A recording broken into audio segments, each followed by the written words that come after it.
to the Cinementalists. Noun, plural. Definition, those whose love for movies runs so deep, they can't help but do a podcast about them. Hosted by Colton Robertson and Joseph George. Hello everybody and welcome in to the Cinementalists. We've got a special Thanksgiving episode for you today.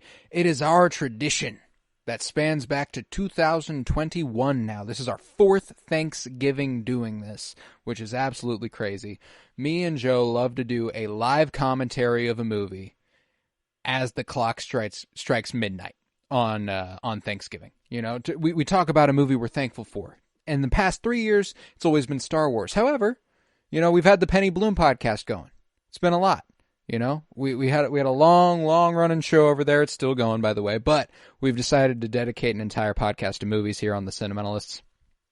We've done Star Wars: A New Hope, we've done Rogue One, and we've done Solo: A Star Wars Story. But now on the Cinementalists, we've already done live commentaries for the entire original trilogy. We've got plans to do live commentaries for the entire prequel trilogy. We've got plans to do live commentaries for the entire sequel trilogy. So it seems a little pointless to do a Star Wars movie on Thanksgiving this year. So for the first time ever, we are straying from that tradition and we are doing The Batman. Mm-hmm. And I am so very, very excited. I'm Colton Robertson. I'm joined by Joseph George. What's up, homie? What up, homie? It is always I'm thankful to be here. Yeah, I don't know. I'm thankful to have you here. Yeah, there you go. Yeah, we've got a lot to look forward to, and we're gonna jump right in because this is the longest movie we've ever attempted a live commentary for. Yes. However, I would advise that if you are listening, you turn on the movie with us, pull it up on Max, whatever. If you are on Max, there's a little HBO presentation thing at the beginning. You're going to pause at 3 seconds into the Max showing. If you are watching on a Blu-ray or 4K, you should be able to just pause it at 000. We should be good. A little complicated, a little bit of a disarray there, but just how it is. So I'm going to count us in. I'm going to say 3, 2, 1, punch it, as is tradition. Mm-hmm. Punch it doesn't apply so much to Batman, but we're sticking with it. We're sticking with it. You know, he punches them. Yeah, he punches them. Yeah, so I'm going to go 3, 2, 1, punch it, and on punch it, we press play. Are you ready, my friend? Oh, yeah. I've been ready for this one. All right. Then let's get it. 3, 2, 1, punch it. And we are off. Do you recall the feeling you got the first time in the cinema you watched this beautiful title card that's about to pop up happen? I can't think of another theater experience that's just like this. I don't know. Yeah. It's my favorite, I think, of my lifetime. I don't know if I can say that one is above this, a theater experience. It is either, Endgame's kind of tough, but like that's just more for the cultural impact and everything like that. But as just the movie goes, this is just it's a different breed, man. You know, because I've talked about this before on various occasions, but I grew up on Kevin Conroy. I grew up on animated Batman. You know, I even arrived at the Dark Knight trilogy quite late. I think it was 2018 the first time I watched The Dark Knight, which is 10 years after its release. And I watched The Dark Knight. I didn't watch Batman Begins. I jumped straight into the one that everyone said I should watch. So I don't even know when I actually watched the trilogy for the first time.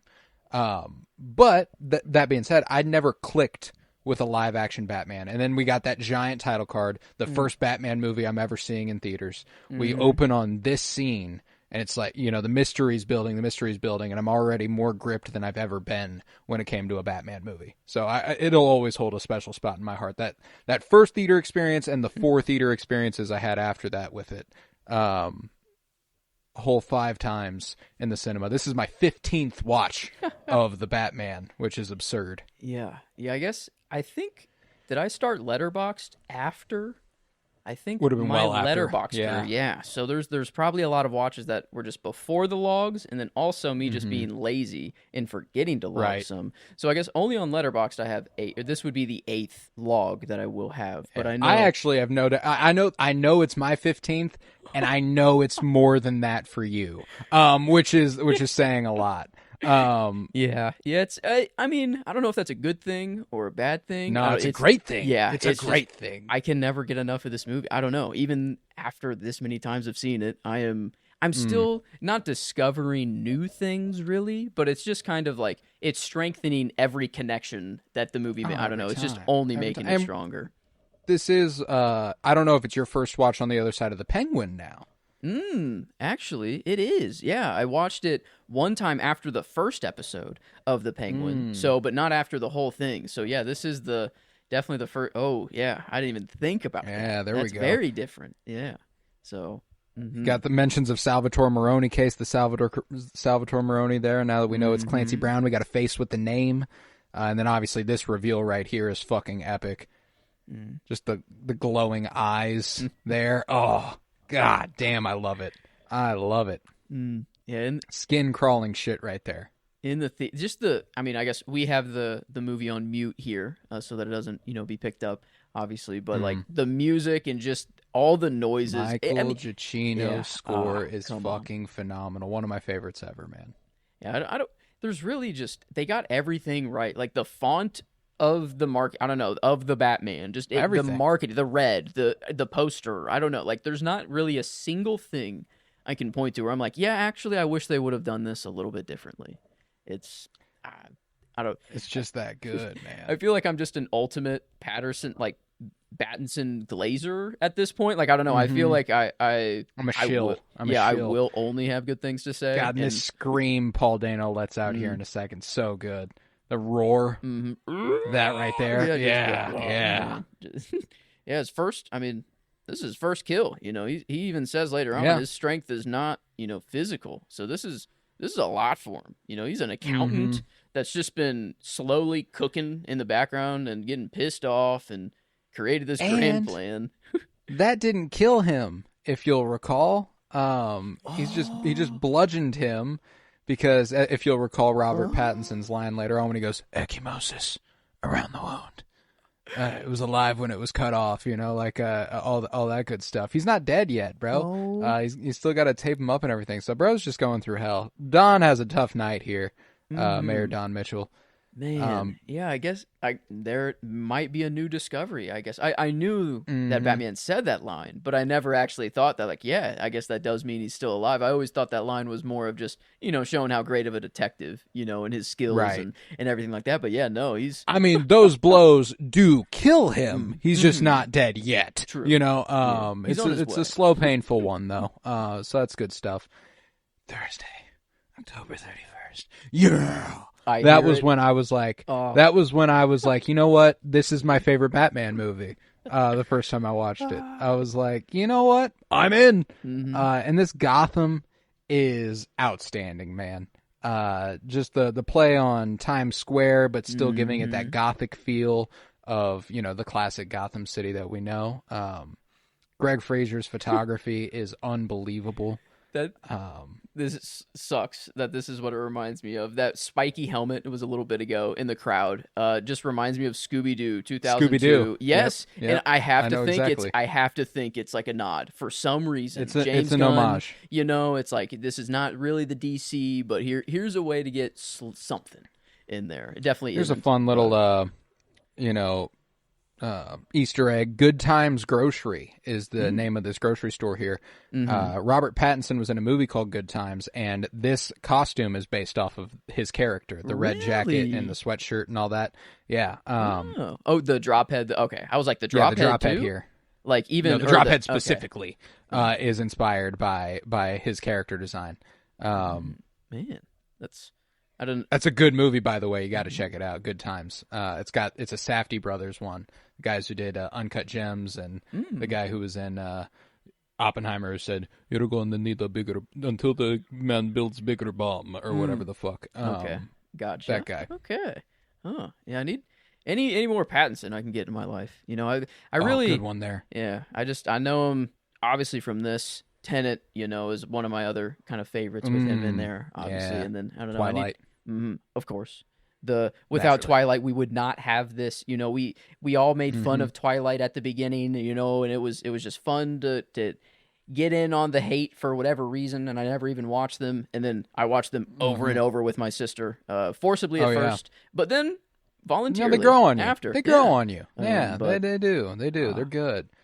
Man, yes, the actual eye black on the eyes. Why was every Batman too afraid to do this? But I don't know. Or was it just never really like they just, whenever they take the mask off, the eye black just comes off. You know, it is just kind of cleaner that way in the movie. But God, that shot right there is beautiful. Yeah, that's because in that room they're in the volume there, but that's not a volume shot there, is it? Or maybe it probably is. Yeah, it might be. Yeah. Wow. Because I always thought the volume was just that golden hour, but they probably anytime they're up there. This music swell that happens here in a little bit. They think I'm hiding in the shadows. Whenever the can rolls into the alley, and it just.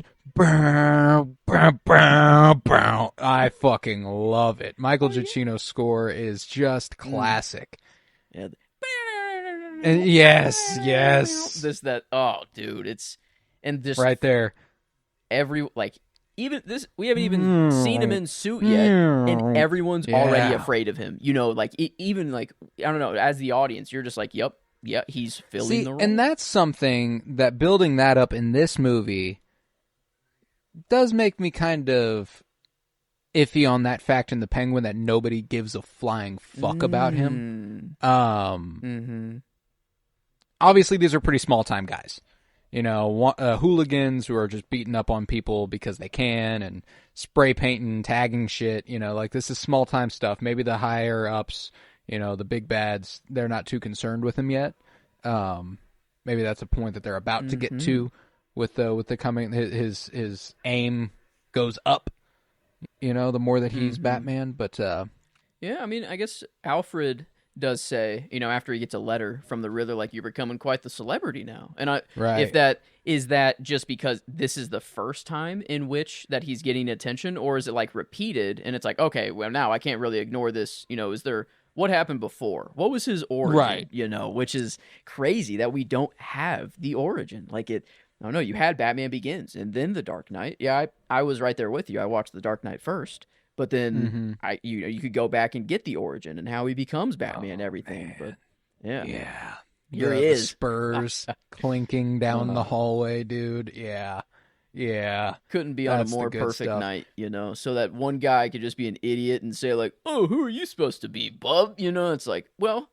I guess if he has that reputation, you know, do you think this guy really knows and he's just trying to act tough and be like, oh, no way, it's actually him? You know, like, there's part of him that's trying to act. I mean, like, just think about this in the context of real life. Obviously, we know Batman as a mythologized character who dresses up like a bat and beats the shit out of people. If a dude emerged from the shadows dressed like a giant bat, you'd probably think he was a major fucking dweeb, you know, or insane, one way or another. But if a guy did this, I'm bolting instantly. There's no fucking shot. I'm sticking around to try to fight the guy. I don't care if there's 8 of us. We're done. Yeah. We are done. Yeah, I mean, they... Yeah, holy shit, it's him. Who the fuck else is dressing up like a bat? Yeah, I don't know what that first... I mean, the first dude was just in denial, I think. And then, yeah, some dudes, I don't know. Do some dudes actually just bolt? No, yeah, they all stick around to fight. They all decide to take their turns, you know? Yeah. Yeah, that's true. Classic superhero stuff. Got to. I mean, they did have how do you do that? If you do have 8 people, do you all just bum rush someone? And you can't really do that, you know? It's just, you can't really get your shots in if you do that. That's one of those things that's always bugged me about that quote-unquote critique of superhero movies and action movies is that, like, one guy, they're attacking him one at a time. Really, you're only getting max 2 people effectively attacking someone, or else it's not cinematic, and it's ugly as shit, you know? Yeah, with, like, lightsabers and stuff, it's a little different. You can deflect, and, like, there can be more than one person at a time, like, kind of going in, but, I don't know, fist to fist, like, it's really intimate. It's really intimate. And here's, I don't know, a future character here. I don't know, running off, or are we? Is this the Robin that we will get later? The way, that'd be cool. The way that this moment parallels the ending with the, please don't hurt me. We get this exact shot with him caked in mud watching the chick rise up on the stretcher. Mm-hmm. You remember? Oh, yeah. Looking at the signal as a sign of fear versus what they need now is hope. It's just a great visual parallel that I've always been really fond of. And the way that he towers over this room is another one of my favorite visual cues in the movie. Because Pattinson, I mean, he's a tall guy, he's 6 feet, but they do a lot to elevate him, I feel like. I guess he's got some boots on, I mean, they kind of look like some thick boots. I guess a little platform there, but then he's got a little platform going on. You got to make the Batman tall. I mean, it's God, his mask is so fucking clean, and I love the collar. I love the collar and cowl, and the leather. Oh God, it's so fucking cool. I'll never understand hate for this suit. I can't fathom it. I once saw somebody say that the logo's not even a logo; it's some stupid knife. Like, yeah, that's fucking dope. What's your problem? It is it for one still is a logo. I mean, it's yes, on it is. His It chest. is literally a bat knife. Yeah, and I mean, I wonder if he throws it ever. Like, if he uses it as a major boomerang, like batarang, it'll become a batarang at some point. He'll be forced to use it that way at some point. In the Arkham games, I mean, it's a video game, so obviously this can be in there. But there's a remote controlled batarang that you just go wherever you want. And I wonder if there's like a little drone, I don't know, something in there, and it can be like maybe not a batarang where it hits someone, but like a reconnaissance kind of I don't know, little drone thing. But I don't know. You use it as a knife. I don't know. You put a knife on the edge of a drone, sort of thing. Yeah. But I don't know. I'm trying to think. that beat's always been so funny to me. Whenever he walks over and then Pattinson enters frame, it's so fucking funny. That's something this movie. It gets plenty of credit for being funny because of the Penguin, because of Oz. But there are so many funny little moments. One of the funniest things about this movie that isn't played for laughs at all, but just always gets me a little bit, is the way that Gordon calls him man. Mm-hmm. Like I don't even know who you are, man. Yep. Yeah, exactly. Like, he just calls him man. He's like, come on, man. Like, he's just some guy to him, which I think is really fucking funny. And it, again, just recontextualizing it in a real world place, like, this is just some guy. He's some guy dressed up as a fucking bat. Yeah. God, and sorry to be all over the place, but Greg Fraser's photography, that little shot where they shift focus on his boots to the floor, and like the radial blur, like, I don't even know how you do that. I don't even know how that's possible. And like, that's beautiful stuff. Just naturally pulling focus. It looks beautiful, but I feel like it pulls your eye. Like, literally, it just gets you to look at what they want you to, and like, it's perfect in this. It, like, the lady, with a camera as well, comes up and is like, "Oh shit!" Like, yeah, damn. Like, that's a place I need to be looking. Yeah, I don't know. I don't know. They got everything down. His detectiveness, and everything he picks up, and just, I don't know. I like his. I don't know what voice. I guess if I had to pick, like, what voice I hear in my head as Batman, it's still kind of Christian Bale right now. And I think it's mainly, sadly, because of the college humor YouTube parody videos with him. Where are the other jokes going? Where is the Joker? Yeah, like, where's the Joker? So I don't know if it's fully to Christian Bale's credit. Not gonna dog on the guy. He did great. But it's like this voice, just the soft, just Thursday. I don't know. Just like it works. It works, man. Man, yeah. That internal monologue. I wish I could just have. I don't know. It gets me just going. Like, a fire is lit every time I hear that monologue at the beginning. But and there we have the man who gets to say the only curse word in this movie. He also says the only curse word in Star Wars. No way. Yes. Really? He's the one who gets to say shit in Andor. He's bootlicker. Yeah, he's bootlicker to Narc, whenever they're surrounding them, he's like, oh shit, so he gets to deliver Happy fucking Halloween and the only shit in Star Wars. I had to tie it to Star Wars somehow. It's Thanksgiving after all. Have to. Is this R rated or is it PG-13? No, this is PG-13, okay, so which is what's really fucking funny about the shift between this to the Penguin is that the Penguin is so much more vulgar, like intensely more vulgar, and extreme in its violence and extreme in its depictions of violence, which you don't really like. It's a credit to this movie that it didn't need to do that to be as strong as it is. You know what I'm saying? Yeah. I mean, like, Sophia pops a kid in the head, like episode 2, right, of the show? I don't know. I feel like that was very... It's the end of the first one.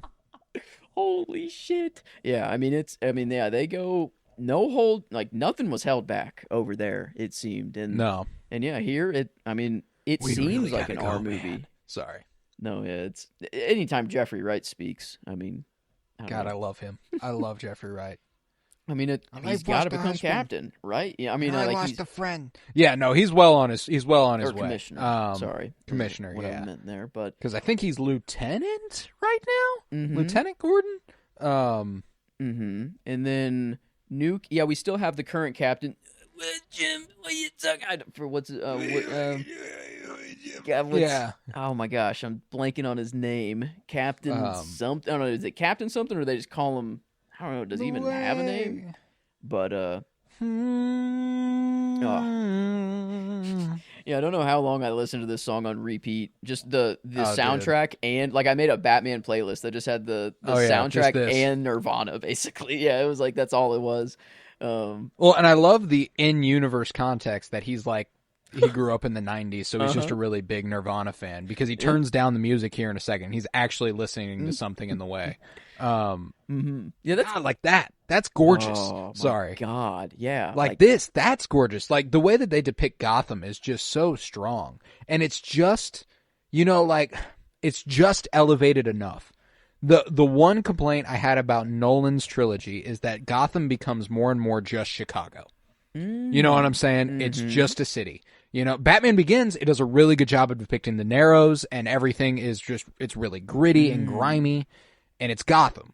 But then it's just a city. Yeah. And there's something just elevated enough about this, and the Penguin kept it going, that it still feels like an unreal city that could still be very real. And I like that. I like that a lot. Yeah. I guess that's kind of where there might be a downside, where Nolan, he wants it to be real. No VFX, as little VFX and CGI as possible. But in this situation, like, you kind of need a non-real city. I don't know, like, I've never really been to Chicago, and like I feel like I recognize the skyline, but like some shots, like I don't know, it seems just like a unknown city to me when I was growing up.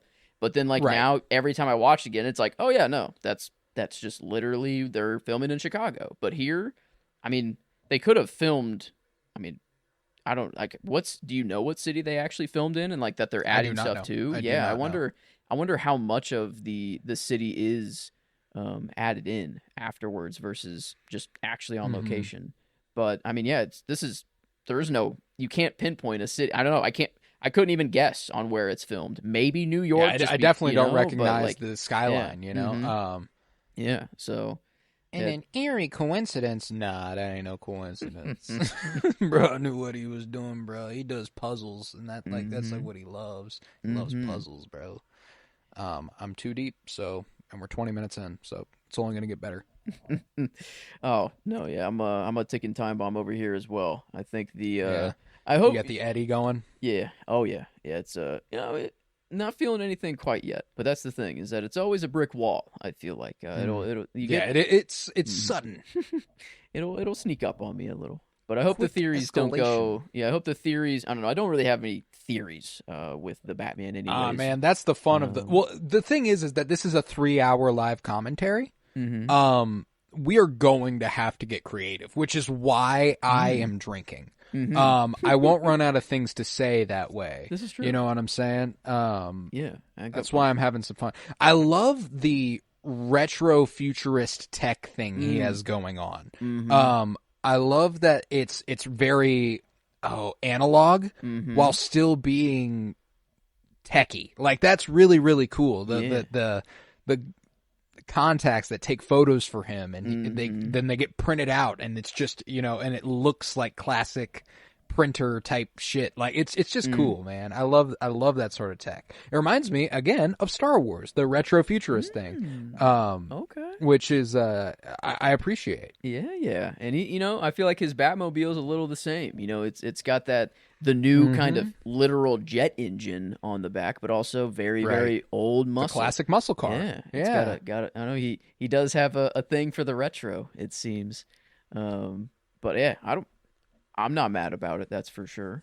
I mean No, not at all. The only kind of, I don't know, I feel like we might disagree still. I don't know. I haven't asked in a while, but I think that you stand on the side that Riddler does not know who Bruce is, or Bruce and Batman are the same person. Yes. And I don't know. I think I feel like I'm like 40% like that he does. Like that, and there's been certain things in the movie that have just like I don't know if I'm giving him too much credit is the thing. I think is what it comes down to. I do. And that's why, like, I'm excited as the movie progresses to kind of point to reasons why I expressly don't think he does know. Because I won't be upset if there was like some sort of like if Matt Reeves was like one day, yes, he knew. That's what he's doing at the end of the movie, I'd be like, "Oh, okay, cool." Because there's plenty to go on that would indicate he does. And maybe it is just me wanting him to not be that smart that indicates to me that he doesn't know. But the more the movie progresses and the more that he comes up and we actually get to see some of the things, I'll point them out and kind of try to build on that a little bit, because that is going to be one of the main points of discussion for us, especially in the latter half of the movie. I have to imagine. And that's... but we haven't even commented here on Andy Serkis. Underrated in this movie. Obviously not given a ton to do, but he's a good Alfred, man. I appreciate that they go with the, we get some allusions to origin. They're not depicting the origin, but they're going with the classic Alfred was an MI6 agent and he trained Bruce in fighting, and that's how he's so skilled and stuff. He's not the posh butler who doesn't do, it was just kind of like, oh, I love you and you're my son. That's part of it. But he feels responsible for Bruce in a way because he taught him these things, and I think that's really cool. I mean, he is responsible also for one of the scenes. I mean, guaranteed cry every time after he wakes up in the hospital. Bruce is a little angry at first. You lied to me. It's kind of okay. Well, maybe not the first thing you say to him. Give him a sec. But then that little hand outreach at the end. Just someone I care about, and this, God damn it, I don't know. It gets me every time. But so yeah, I mean, he doesn't really have a whole lot, but man, when he's in here, he's effective at what he does. And oh, I love this shot coming up at the beginning of the parking garage right here. The garage lifting in the reflection of the car. God, that's so cool. God, that's so cool. It's things like that look straight out of a comic book panel. Like right here specifically, them walking in, the silhouettes, like that's it's just peak Batman stuff right there. And that's what I love about this movie, is that it gets Batman, and it's one of the major influences was the Long Halloween, which is a brilliant book. If you ever get a chance to read it, you absolutely should. I feel like just visually, it takes so much from that art style. And that's so difficult to do, translating to a live action film. And it's crazy that it pulls it off as effectively as it does. But I absolutely love it. Like Gotham, or just kind of overall general like art style, or like Gotham in specific, or like the suit, or like I guess what sort of details? More, I mean, just generally the lighting and the way the texture of the movie is kind of what I'm talking about. Catwoman is specifically when Catwoman's involved, I get a lot of those vibes. I'm trying to remember the name of the artist, and I feel so bad that I cannot remember it off the top of my head because he is so talented. He just passed away a couple years ago. That is going to bug the shit out of me. In fact, I'm going to look it up. Because I can. We've got 3 hours on our hands. The artists deserve their flowers. That is, that's for sure. I don't know why. I'm thinking of Batman Year One, but that's probably not the same artist. I think that's the only. No, that is not. Yeah, that's the only Batman book or comic book that I've read so far. Tim Sale. Tim Sale. I wanted to say Jim. It's Tim. It's because Jim Gordon's on screen. Tim Sale, written by Jeff Loeb. And Batman Year One, I want to say Frank something, I feel like. Frank Miller, is that the Watchmen, writer, maybe? I believe. Okay, no, so that is. Okay. Batman Year One is written by Frank Miller, but the art is by somebody else. David Mazzucchelli, his typical artist. They also did Daredevil Born Again together, which is really, really strong. Yeah, we get our first Oz glimpses here. I was walking out at the same time. Doesn't mean I was rolling with them. It doesn't mean I'll roll with it, you know. I wonder how many lines of this movie I do have memorized at this point. Maybe more than you'd think. Yeah, it's always like an old song that comes on and you start singing the lyrics. And you're like, how do I actually know all of these words? I don't know where they were stored, but I got an idea. Yeah, no. Actually, me and Emily were watching Desperate Housewives recently. The television show Desperate Housewives. The twins are in that. These two. They play twins in the show. They play like as much younger kids, like about 10 years ago, 15 years ago. And I recognized them, and I was like, I think those are the twins from the fucking Batman. That's crazy. And they are, lo and behold. Wow. Yeah, I don't know. I haven't seen them in anything before, and I guess I just haven't quite gotten around to Desperate House. Wow, but I don't know. You probably won't ever get around to Desperate Housewives, I feel like... for what it's worth. We dropped it after 7 seasons. 7 seasons? I mean, you got that far. There's 9 of them. Oh, man. Yeah, that's... I don't know. Was it just really a terrible... Just a bit too much. Just a bit too much. Gets to be a lot. Man, but... God damn, this is gorgeous, man. I love the way they shoot the Iceberg Lounge. And this fight, the sound you were pointing to a little bit ago, this is when it's on full display. Whenever the volume is fucking blaring, the music is pumping, he's knocking motherfuckers' heads in, you're getting the thuds and the thumps. Here before long, he like launches his grappler through one of the twins' knees. The sounds the bat makes bouncing off people right here when it hits this guy's nose. It's my favorite sound in the movie. That right there. So good.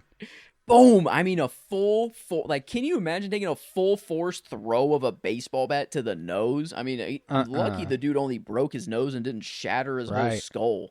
But, okay, one thing I did notice while that sequence was going on, there were red lights that were flashing in line, just like the therapy that was used in the Penguin. And I mean, it was exactly the red LEDs going down in a straight line. Yeah. And I don't know. I had just it felt unfinished. I don't know why that part of the Penguin. And like I felt like there was some connection with Bliss, and maybe, but the Bliss isn't a thing yet. So no. Yeah, not yet. Yeah. It could just be a visual language carryover. You know, just one of those things.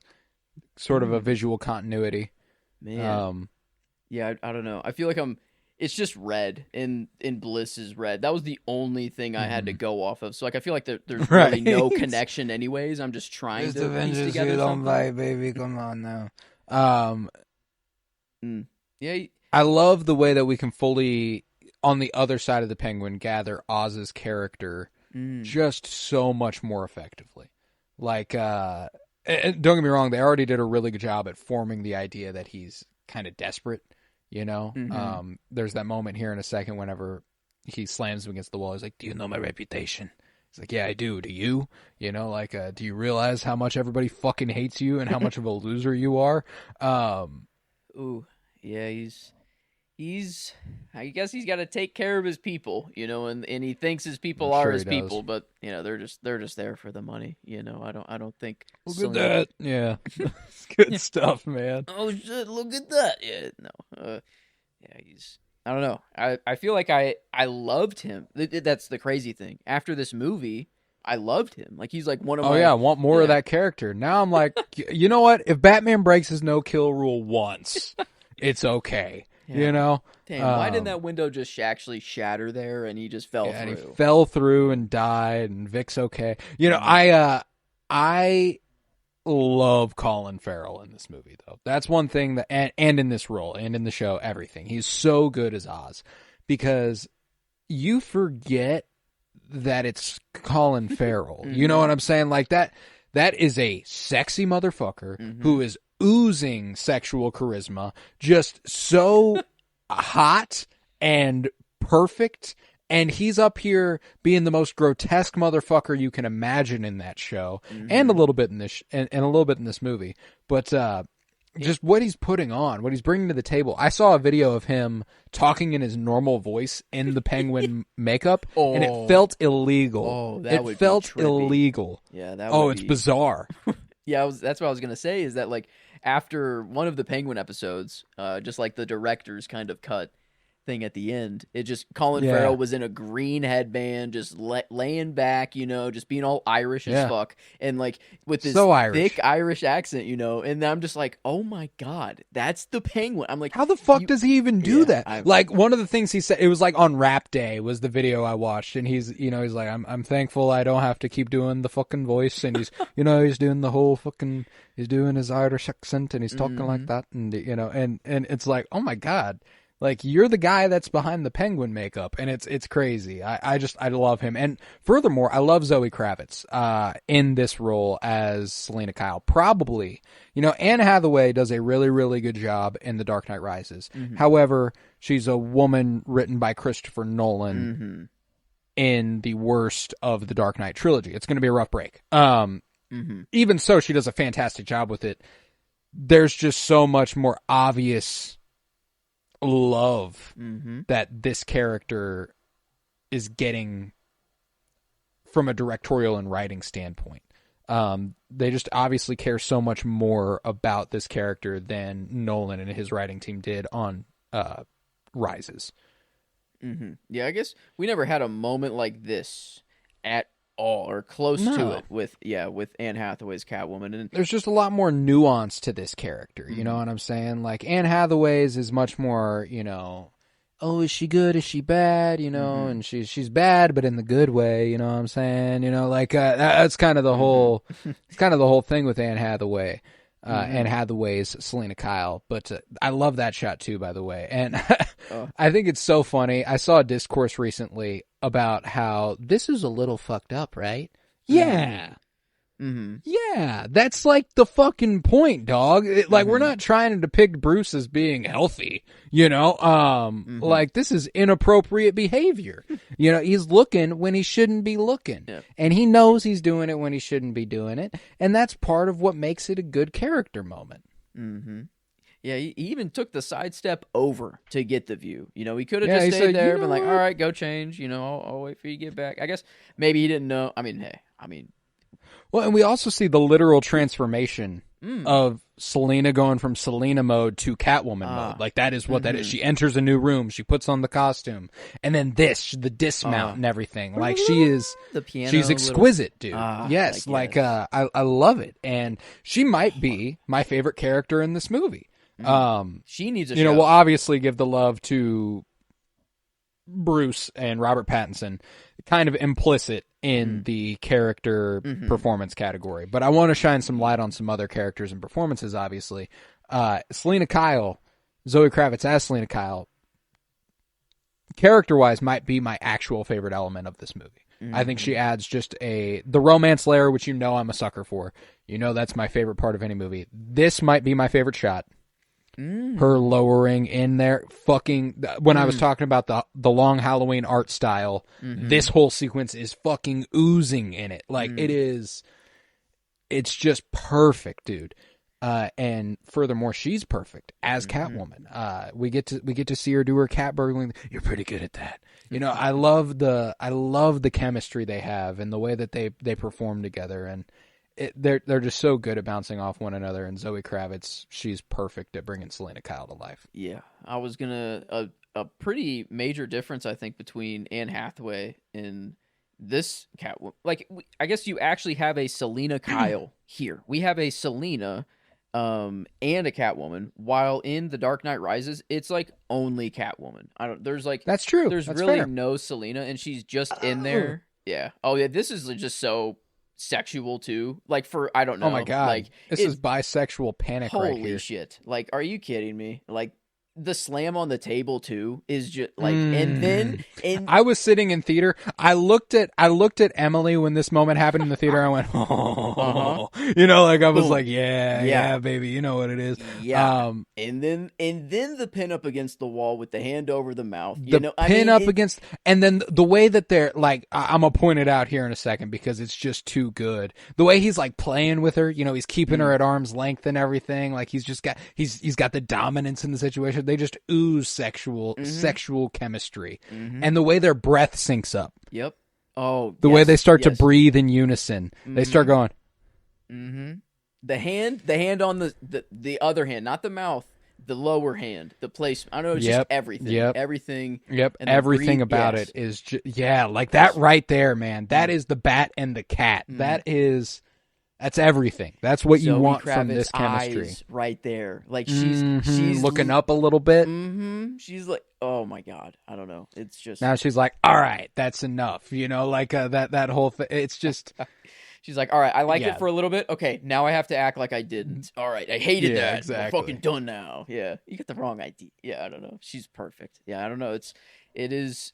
There's no question of the Catwoman competition. It's it's just the GOAT right there. The GOAT. And I hope she gets her own show. I mean, that would be I would really love a Sophia season 2, or whatever, to be like the next show or something. But it'd be awesome if we get her adventures outside of Gotham. And then maybe like it something draws her back in or something like that, and that's the start of the next movie is she's coming back in, or who knows? I mean, maybe she could rope back into. Yeah, maybe she takes a movie off though too. Maybe she does have her own adventures and stuff. Maybe there is something there, but yeah, I don't know. There's just a lot of potential with a character like Catwoman. Yeah, I mean, Falcone's again, one of the Falcone daughters, and like if blood ever becomes important, like.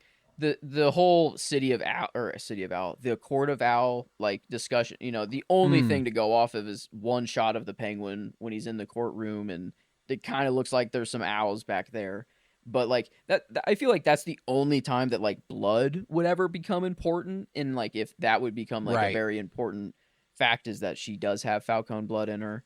But I mean, Sophia's still alive. I don't know, and I guess we did get that letter from Selena at the end of the Penguin. Yeah. So I mean, it's like it feels like she's going to be. I don't know if that's their way of saying she's going to be in the next movie, or like this is just the natural progression of the shows, or how, or the natural progression of their story together. Like because we do end kind of open with her in this, and we do end kind of open with Sophia in the show. So like.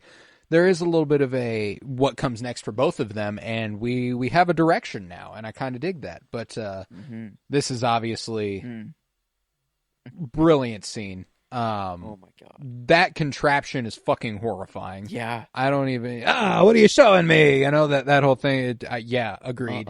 Like what? We don't actually get to see that. It's like what? Like what? So these, I mean, like the only time I've seen something like this is like in Fast and the Furious, whenever they put mice in a bucket and then they put a torch on like the end of the bucket, so it just forces. They do that in Thrones too. Oh shit, that's right. Yeah, okay, fair enough. But this is just, I don't know. This is a whole different level. This is like the slow.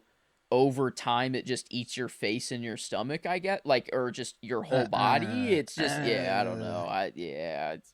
That's probably the death worst. By 1,000 bites. Yeah, that's the worst sort of death thing. of all of. I think everyone in the. I don't know of the death side want. I feel like the bludgeoning to the head. Last, by like a lot. Yeah, I mean that sucks, but you're not going to feel anything after a little bit. Well, and we got the another wonderful little bit about this scene is that Batman's in a room full of cats. As he's in a room full of mice, and we're literally playing a game of cat and mouse. My God, come on now. I mean, obviously it's rats, it's different, but still, like it's it's the game of cat and mouse. Yeah. That is what they're doing. Shit, that is okay. Damn, I don't know. Maybe there will be. I said at the beginning that like I don't really discover too many different things, but I don't know. There's a little bit. There's a little bit many there so far. So there's a lot of movie to go still. So. Feel like got a lot of cats. Have a thing about strays. Man. And you're like, damn, locked right back in with it, huh? I gotta say, there was a line delivery a second ago that I didn't get to call out that is probably my least favorite of the movie.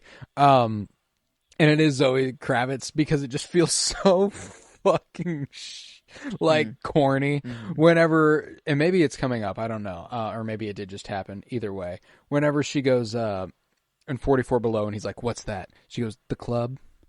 The real club. Oh, uh-huh. The club within the club. It's so fucking corny. It kills me, man. It already happened. But like, every time she says it, I'm like, that's just such mean girl bullshit right there. And it kills me. Yeah, the club within the club. Come on. You know, and it's like, and it's not her fault. Like, it's not her delivery. It's like literally the line itself is just like, there's no way around it. It's going to come off corny. But it's so funny, man.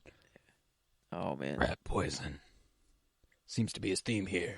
Yeah, no, I love Jeffrey Wright, man, and obviously me and you have been we've not been shy about how much we love Jeffrey Wright. You know, we covered Westworld season 4 on Penny Bloom, and we covered What If in spurts, and Wes Anderson's filmography. We are big fans of Jeffrey Wright. Yeah, he's I don't know. Glad to know that hopefully he's here to stay. You know, I guess in Dark Knight we had a little scare that Gordon was dead, but no, kept him alive. You know, so I hope he feels. The other commissioners, they're not really safe. But he's not commissioner yet, so he's still got a ways to go. Hopefully, I'm hoping he's just in all 3 movies. If we are getting a trilogy here, and he's, I don't know, he's just and This is a little something I would have liked. There were things that I love the Penguin for what it is, but there are things I wish it would have given us a little bit of. This question right here, where Jeffrey Wright's like, why would he do this? Why would why would Pete do this? He was my former partner.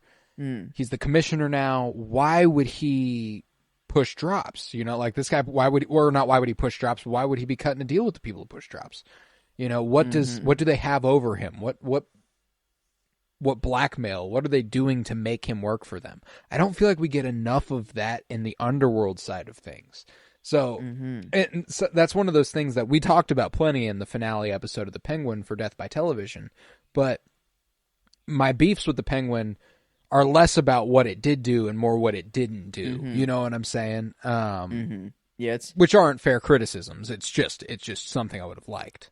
The tough nature of just being an in-universe show or movie is that you just you have to kind of have some questions be answered or ask some new ones and set some interesting things ago. I don't know. It's just it's a lot different than just setting out to make just any given movie where you can just start from fresh. But yeah, I don't know. It'd be nice to know what the bat was like. What was he doing that whole time? Like we got like nothing to really answer that, and like we thought like maybe we'd see him like jump across a building or like to see the visual. I never really like expected that fully at all. I never expected it would be Pattinson, really awesome, but like no, it's not going to happen. But like some mention or some just something, anything. just a little,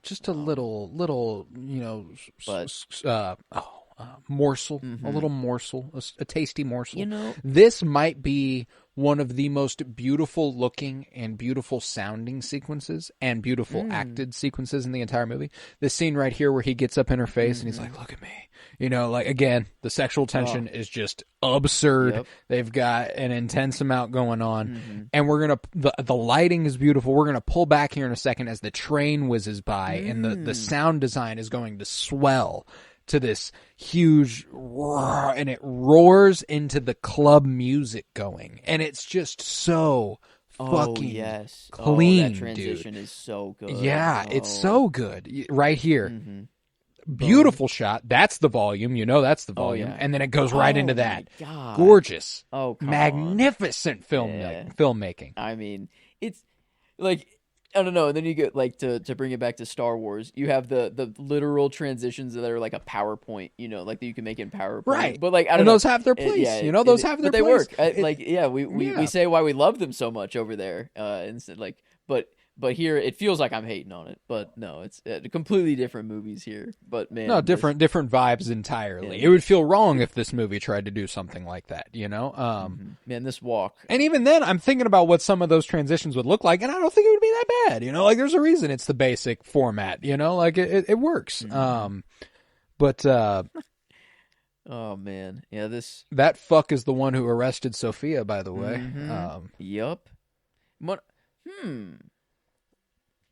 Man, I don't know. I'm thinking just so big and just too much Court of Owls shit. But it's like maybe that's the reason that we don't have the details of how the mayor and all these people are being manipulated in the way. Like maybe it is higher up than what we're seeing, and it's like Mitchell, whenever he's about to die and he's about to blow up, you know, it's like it's so much bigger than you can ever imagine. Like it's just Right. you know, blah blah blah, and maybe that's just like of how much outreach the crime families have, but it could be maybe he's describing like it, you know, he knows the crime world exists, like he's Batman, Right? You know, so like is he saying that it is going up another level because of that?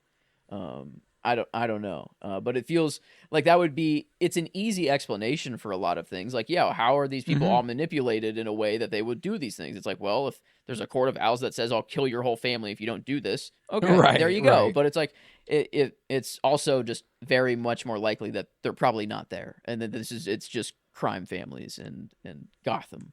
But Right. But you know, if they want to rope in like a Ra's al Ghul or something, like Ra's was gonna destroy Gotham. I don't know, like that was his grand plan at the end, Right? and to just turn it into chaos and build anew. So like I feel like I don't know how big of like of an impact they're trying to go with their villains, you know, and the Riddler. I mean, I guess just caused quite the mass murder day. I don't know, just like a mass murder event, and that is pretty large, man. I guess. I don't know. I mean, yeah, I don't know how you really get much larger than that, I guess. No, yeah, that's the thing, is that in the context of superhero movies, we've kind of grown used to world-ending threats, you know, and it's important to recall that taking any life is villainous, you know, like is cause to, you know, maybe call in a superhero, which I think this movie does ground us in a little bit. And even what the Riddler does is larger than we could really fathom, you know. Obviously he calls his followers to do something we're not unfamiliar with, which is tragic. But I think it's what makes this movie all the more resonant, is that it manages to ground itself in a reality we're familiar with while still elevating it to the level of Batman's story should be at. And I think that's really strong. But this is an underrated performance. Peter Sarsgaard as Gil Coulson. I've talked about drunk acting before. Now, what he's doing is portraying a high on a drug we are completely unfamiliar with the effects of. This whole rubbing the face, and, you know, this Riddler, man, he knows so much. You know, like he almost sounds like Shaggy. I don't know. Yeah. I dig whatever the fuck he's got going on. Yeah, because he's not quite drunk, and he's No. not quite high. Yeah, it's a secret third thing. Yeah, man. Wow. Maybe they did invent a new drug, and he is. Yeah, on they it. had him take it. But no, there you go. That's just the acting chops, I guess, coming out there. Yeah, the rubs of Yeah, the face, underrated man. performance. Wow, like very Yeah. consistent with it all too, man. And then later on, you know, the thing about his performance later on when the bomb's strapped to his neck is it's so natural you forget there's not actually a bomb strapped to his fucking neck. You know what I'm saying? Like that's just a guy acting, and that's really, really cool. Like this psycho's gonna kill that's what me. The movie's so immersive, you forget that it's not. I mean, like that's the point of a movie in part, is to forget it's not actually happening. But damn, is it good in that regard? And we get the introduction here of what is probably my favorite performance of the movie, John Turturro as Carmine Falcone. Okay. The most underrated Batman villain performance of all time. You know, we can talk. We can talk Harvey Dent in The Dark Knight all day long. You know, that performance is incredible. But it's become so known for being underrated, it's no longer underrated. You know what I'm saying? Let's do the same thing. Let's do the same thing for John Turturro here, because we've never gotten Carmine Falcone done the proper justice. You know, we had a brief Falcone in Batman Begins. You know, we had a brief Maroni in the Dark Knight trilogy. None of them hold a candle to the mob boss that we're getting presented with here. And I think it's so damn good. Man, maybe that is just the strength of this movie, is that every character is thought about. Every character has depth, and that back then, I don't know, maybe in Nolan's trilogy, like Maroni simply just didn't need to have depth because he just needed to sit in one meeting and then get thrown off a balcony, and that was and then get arrested, you know, or whatever. That's it. He's just there for the shots, and there's no real conversations had between them. But I will say, when it comes to Nolan's trilogy, one thing that you can say about his movie that you might be able to hold above this one is that people feel much more fulfilled by his portrayal of Bruce and his portrayal of Batman. You know, those interactions with Maroni develop Bruce. They don't develop Maroni. You know what I'm saying? Like, it doesn't matter what it does for Maroni because he's not going to be around for much longer. That's just that, you know? So like this has its eggs in a lot more baskets. You know what I'm saying? Like, there's just a lot of different characters that we feel the need to get to know a little bit. And ultimately, you know, does Bruce suffer a little bit for that? I would say a little, yes. I'm ultimately very forgiving of this portrayal of Bruce Wayne because the portrayal of Batman himself is so fucking cool. And, you know, there's very, very, you know, it's light what we get with Bruce. You know, we get those couple scenes with Alfred. We get the funeral sequence, and that's pretty much fucking it. But those are important scenes. Some of the most impressive scenes in the movie, really. The funeral and then, you know, visiting Alfred in his hospital room, you know, and I think Robert Pattinson's performance of Bruce is really underrated too. I think there may be a difference between how Bruce actually sees himself, like between the two. Like, this Bruce is Batman still. Like, the mask is actually him. Like, that's his real identity. And I would hope that the next movie is he has to put on the face of Bruce Wayne and become that playboy, you know, but it's not. And become Bruce, you know, find himself. He doesn't know who he is. You know, he is Batman right now.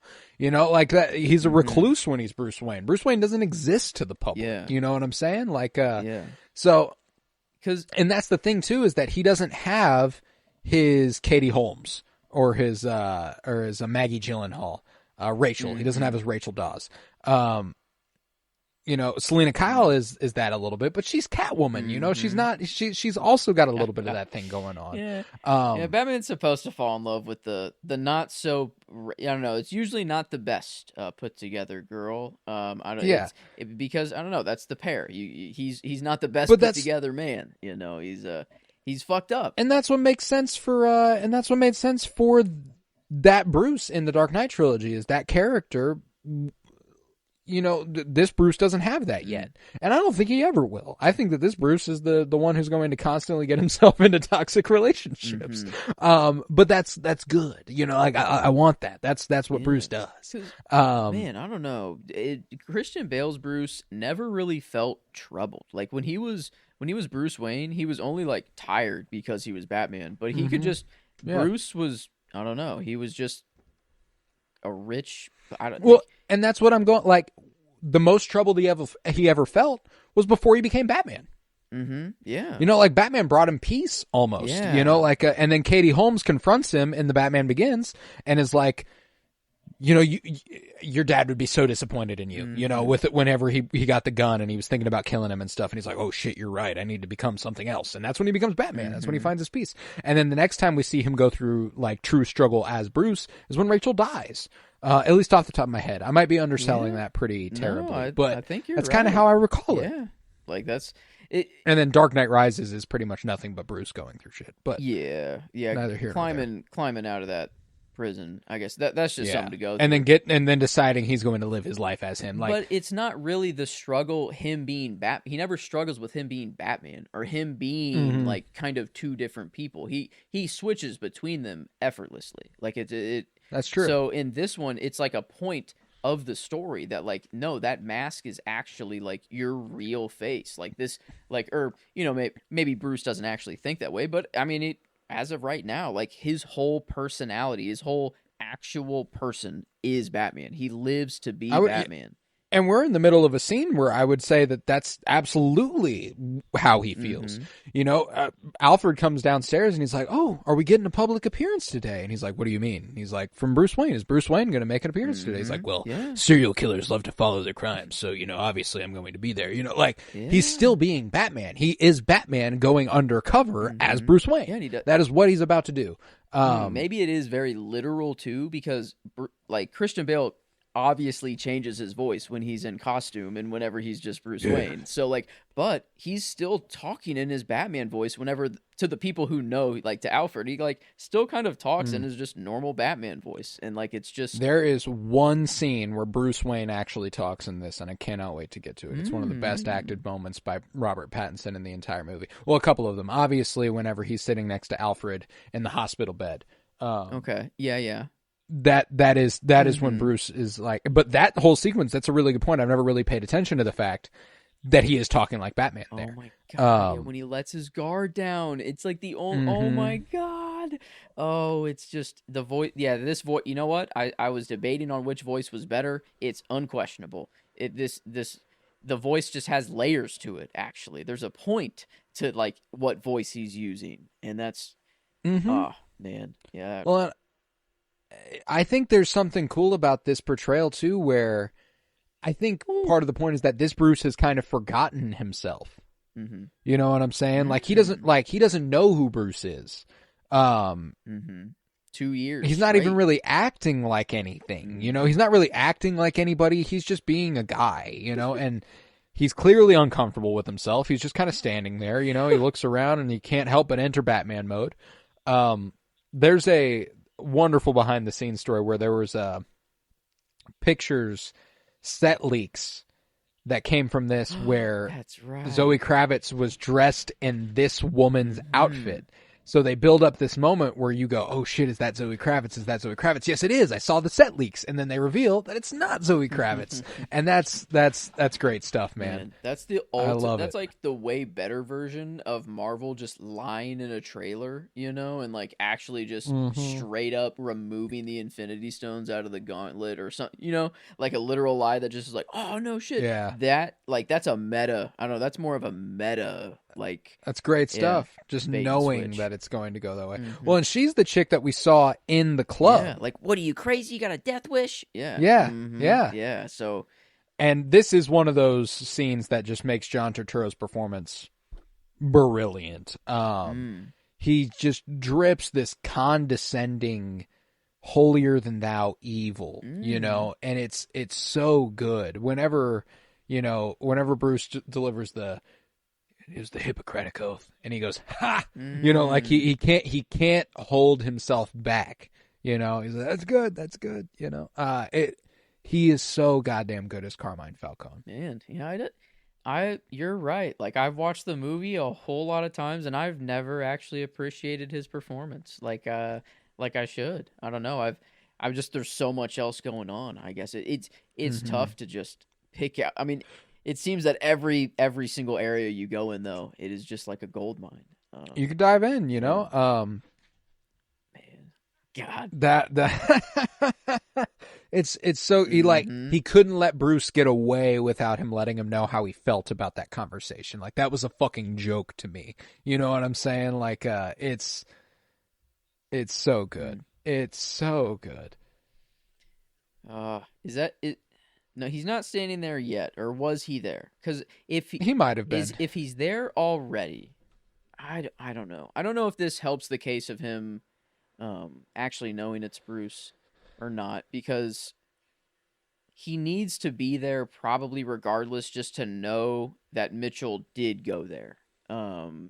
That's true. So, but I don't know. I've heard the the thought, or like he joins a FaceTime call, and he was at the opera. So like where how did he go from the opera house to whatever? But like it clearly goes from like daytime to nighttime. Day to night. So like Yeah. if he couldn't get back to his apartment, plenty by of then, time to or leave. whatever. So, but like I always Well, and that's also Joe Cool right there. We haven't talked about that. That's the man who murdered Bruce Wayne's parents. Yeah, I think you just got this one spot on. I don't. Yeah. This one. I felt very confident about that for 2 whole years now. 2.5 years now. Sorry, but no, I'm with you. This is one of those moments, and I think what's really, really important to consider is that if, and I'm not super confident, if the Riddler does know Bruce Wayne is Batman, he figures it out over the course of this movie. Ooh. I do not think he has any reason to believe that's the case right now. Whenever he looks up and sees the Riddler, you have to consider that the Riddler has a whole other obsession with Bruce Wayne. Bruce Wayne is one of the people he intends on killing.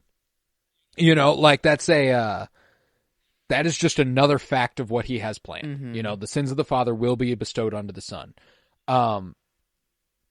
If he does know that Bruce Wayne is Batman, it is as a result of that hit being failed. You know what I'm saying? Okay, I wonder if the last card that's given, every card had a riddle in it. Well, no, this one's actually just pick up the phone. I guess this one, there's not really a riddle, but... Well, there's a rhyme thing that he does, I'm pretty sure. True. See, he spots him, and, we don't really know if he's looking at him. He's just up there. Yeah, yeah. Oh, man, dude, I don't know. It's just... I think I just want to believe that he does know who he is, because I would love the Riddler to be the suit. Like, that's all that he has. Like, that he cranked out every fucking detail. He's an accountant, Right. Like, that's what he did. And, like, I feel like he's just an accountant on steroids. He takes every detail down. And, like, the whole orphan thing, there's just a little too much, like, that's leading me in that direction. But like, him being here, I don't think really adds to that argument a whole lot. No, there's nothing about this scene that adds to the idea he knows who Bruce Wayne is. Yeah, the little stare, maybe. I don't know. That little singled out while he stayed there, if he is directly looking at If they Bruce, had done something to indicate he was looking back at him, maybe. But they do a really express job to show he doesn't... They don't show his face, We just know that that's him. He's a silhouette, like he was at the beginning of the movie. You know what I'm saying? Like, that's just the Riddler right now. I guess back to that Sea and Hell card, if that was, like... I like this idea that he does figure it out in between. Like, not that it wasn't before, but it's like through these events, he's like, oh, yeah, it has to be Bruce Wayne. Like this, he's... If he is an accountant, this is, I don't know, it would be a nice backup plan. And that's where I'm like, if it still doesn't make sense, even as he's trying to kill Bruce Wayne. Like, it would literally have to be after he tries to kill Bruce Wayne, like, because he did leave that note for the Batman. He left that note for the Batman, even though he was trying to kill Bruce Wayne. Yeah, and he does. If he does successfully kill Bruce Wayne, Batman doesn't show up to see him in hell. You know what I'm saying? See you in hell either way, and either way, I'm probably gonna die. I'm probably not gonna make it out of the scenario. Like there is a little bit there, but the walk up, just the slow. Oh, great! Always a great moment. Yeah. Always a great moment. And every cop like, oh, what the fuck is this dude doing? What the hell is he doing, Gordon? Yeah.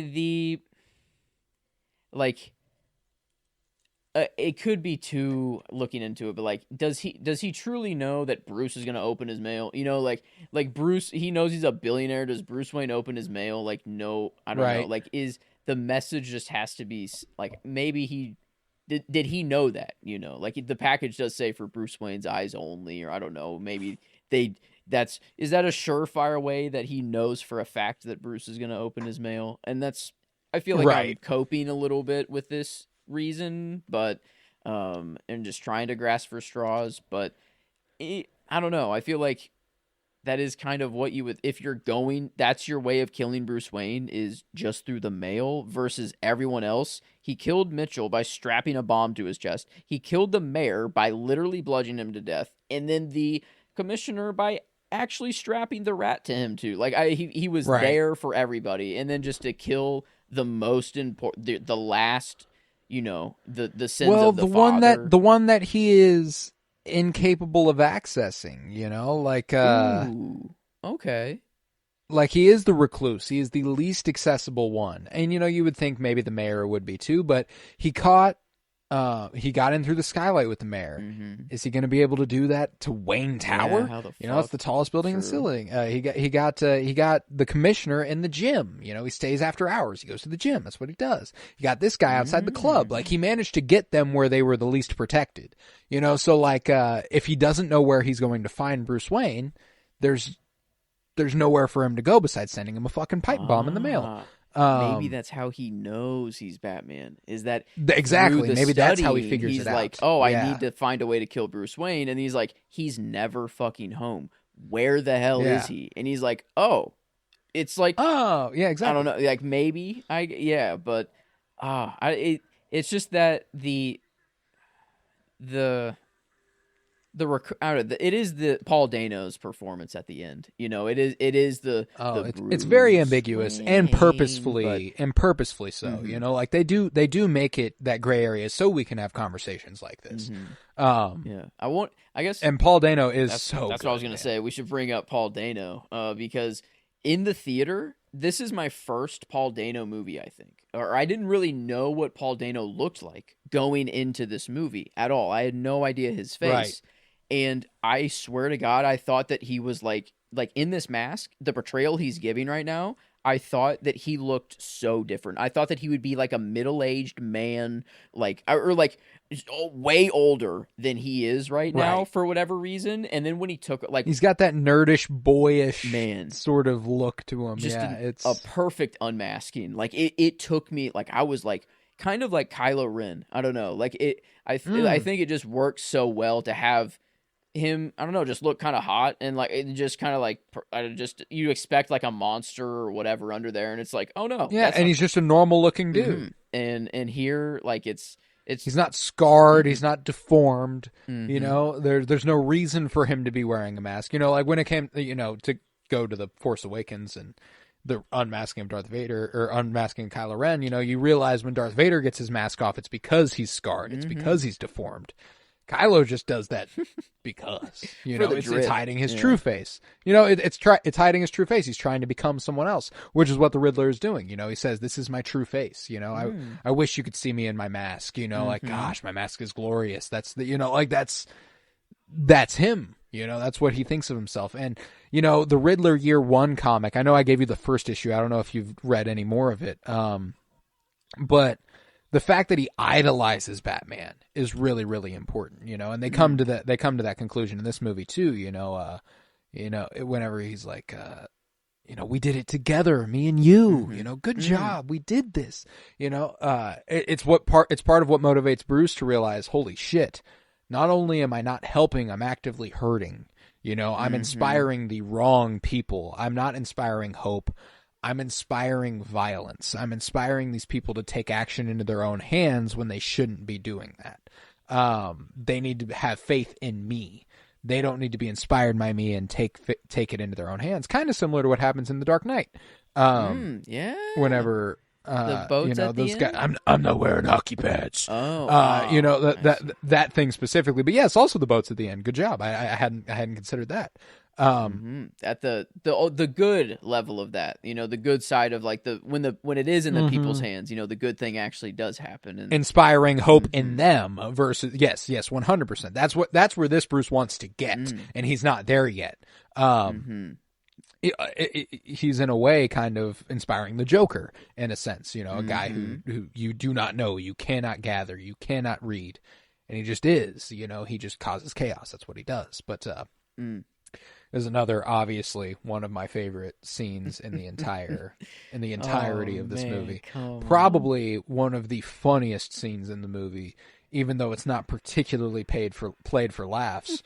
Just this whole the entire energy of this scene, the chaos of the police department, all kind of being voiceless and just kind of being this screaming, yelling entity where they're like, ah, ah, ah, ah. I love it. It's so funny. Yeah. And then Captain whoever. Was I he you? still don't know his name, but man. I know the last one was Savage, Pete Savage. I want to say this guy's name starts with an F. Fitzgerald. No, I have no idea. And I don't know if I'm getting it confused with like the actual Batman character, Flass or That does sound a little familiar. Great. Actually, You got me on Assaulting 3. Yeah, God, that's so cold. You too, Jim. Hey, yeah, and the only one who could step up to him, this is the only one who can You too actually now. put him down. And I love the way that he actually sounded hurt by that, You too now? Like, come on.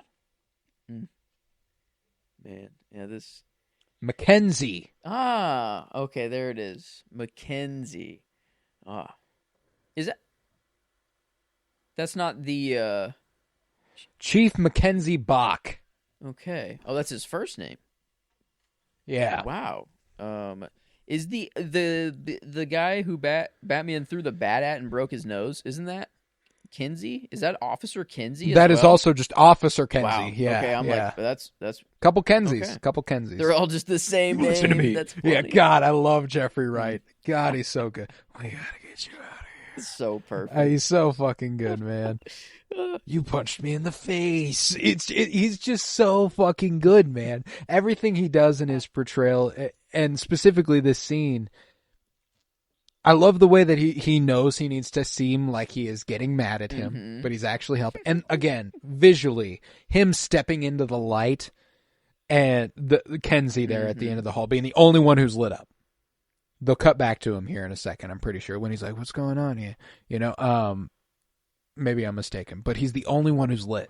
Everyone else is like a silhouette. Sandy Moonlights is a cop. Right there. Yeah. Everyone else is shadowed face. Wow. Like that's so meticulous. It's so good. And this is the part that's so fucking funny. They can't get the door open. They're chasing him through the halls. They're coming running through random doors. It reminds me of like a silent film skit, they're shooting their fucking guns in the air. Like, it's just so ridiculous. Hey, I mean, I have been watching this movie on mute the whole time, and like, shit, like even without the incredible soundtrack of it, like, I mean, visually it does just still stand up. Like, yeah, that part still gives me the laughs there. And like, yeah, I like to think, I don't know, I never noticed how shadow-faced they are and how like ambiguous. I don't know, it is just, this is one big mass. They're faceless, You've got the few that have faces because they're characters, and you got Martinez, you got Gordon, you got Bach, you got Kenzie. But beyond that, they're just cops, and I think that's really cool. Man, like anyone with a name really has something. And if they don't have a name, it's like they are just an ambiguous police force. Wow. Yeah, that's rough. I mean, yeah, you got to imagine that's his first flight because he looked kind of nervous. Oh, yeah, he's never done that. He has never done that. It's supposed to have no fear, but I mean, how do you, come on, even if you're Batman, you are going to fucking. And I love that he just has to walk down this alley now. Just, I definitely. Fucking shit. And it's like the suit. The flight suit was his cape, so like now he's got another cape, which is dope. Man, is it actually noticeably different? Should have pulled that pot. Like, or is it just? I don't know if it's actually. I think it's a replica cape, but okay. I didn't know if when he changes flight suits, if like the cape actually changes a little bit, or like if I don't know. That's a good question. The collar definitely didn't change. It's the same one, but okay. But man, yeah, I don't know. I don't know. Christian Bale's like, it was tech, it was really thin and like it looked good, but like the way it flew was like, oh, okay. Yeah. Just, it can be strong and he can fly. But this, I don't know. It was like, they were trying to just go uber realistic with it here. Like there's no kind of crazy tech that he can have to fly quite yet. And I don't know. I think it's just a perfect way to, just show that he's not quite fully there, I don't know. He's I hope he gets a belt, you know. I think that was I saw one change to make to the bat suit, and is just get a gold belt on there with some more cool gadgets that we can see. Because I mean, but the suit's already pretty practical. Like we saw, like the logo. I don't know how that's a gripe of the bat. You know, the logo being a knife. Yeah, as well. no, I mean the guy. I mean, and it should be noted that most of the people you see complain about this movie are Snyder people. Okay. You know, I see. It's, you know, Pattinson got his movie before Affleck did, and all that good stuff, and they're irrational beyond imagination. God, that's true. Oh my, that's the first time I've ever heard that. That's actually hilarious. That Affleck never got a solo Batman movie. His only movie where he was the focus was also a Superman movie. Oh man, that's kind of sad. Well, and it's important to note, you know, like because of that, Henry Cavill never got more than one Superman movie. You know what I'm saying? Like it's it's crazy to consider that the DCEU as a whole was just such a disaster. I mean, Aquaman got a couple movies. Shazam got a couple movies. You're telling me Batman and Superman can't get a couple movies? What the fuck? Yeah, wait, the main dogs? But yeah, I don't know, dog. But regardless, things just got interesting or complicated. Whatever. Yeah. No, they got interesting, buddy. I'll tell you that much. Yeah. It's just got complicated. What do you mean? Man, I don't know. These poor twins. I don't like they just get their shit rocked all movie. One of them straight up took a fucking grappling hook through their leg. Bro had to have an earlier. operation. Bro had to have. I mean, is that just stitches? Is that it? Or I mean, I feel like there's some serious. He had to have torn through a tendon or a bone there or something. Like he at least repaired a meniscus. You know what I'm saying? Oh my gosh, yeah. And then back to it, just back to the ground, knocked out. I mean, not doing too hot this movie, but yeah. Annika, it's the rough one. And this scene in the fucking theater, bro, the sound design. Hey, vengeance! This is probably Colin Farrell's best moment in the entire movie. Whenever you imitated the soundtrack there. Exactly. That moment, whenever the music kicks in like that, and he cocks his gun and he walks around the corner. Yup. Oh! Yup. God damn, that's the shit. Right here. And that's, I guess that goes, like, I usually am not one to pick up the sounds of a movie. But yeah, it's impossible not to hear this moment. Like, I don't know. The sound is so important to it. Even though I'm watching on silent, it is. You think you could come after my money, huh? God. Yeah, he's so good, man. I love, like, that's why not going with Colin Farrell, like, just kind of guts me. Like, he is, when it comes to transforming, there's no actor in this movie who is doing quite as much a performance as Colin Farrell is doing. You know what I'm saying? Yeah. I think it was him that did say this, that like having all that makeup and going through the literal transformation, like, kind of helped him get into character. And I believe it. And like, I mean, you look in the mirror and you're literally a different person. I mean, that's not me. And God, this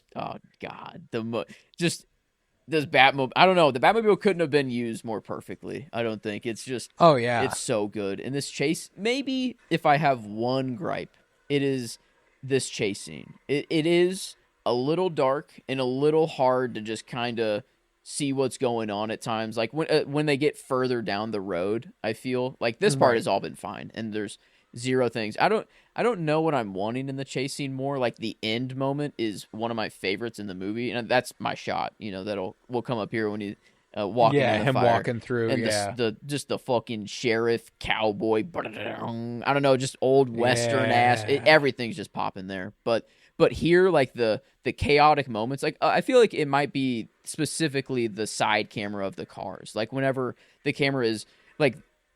I guess, no, I don't know. I do like that. That does look fucking sick as shit, the Batmobile there. But I think it's just a little, I don't know, tight or... I might agree that it's a little... I might agree that it's also a little long.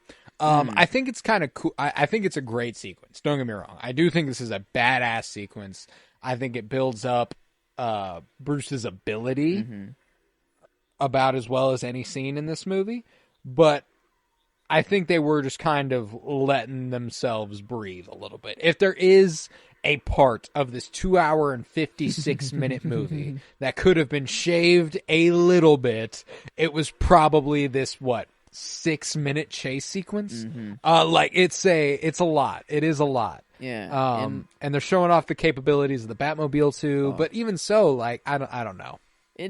I feel like just in like that, I'll give Nolan that, like a chase sequence in The Dark Knight, or like the truck flipping over, anything with cars or vehicles, or like the buses leaving the bank. I don't know. Like I feel like he goes wide. I feel like he shows the full scene of what's going on.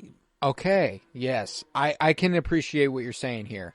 There's a little bit of a forced perspective thing going on, and I don't mean that in the literal camera sense. There's a method called forced perspective, but they're forcing you into this perspective is more what I'm saying.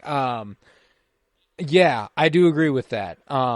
There is definitely a little bit of a claustrophobia going on here, and I don't know, maybe they're definitely using it to their advantage at points, but like moments like that where they show the car in its full glory speeding down the road like this, a little more of that could be nice. I agree with you. I do agree with you there. I've never really, because I agree, if there is a part of this movie that I would go, maybe we could do something a little different here, it is this sequence.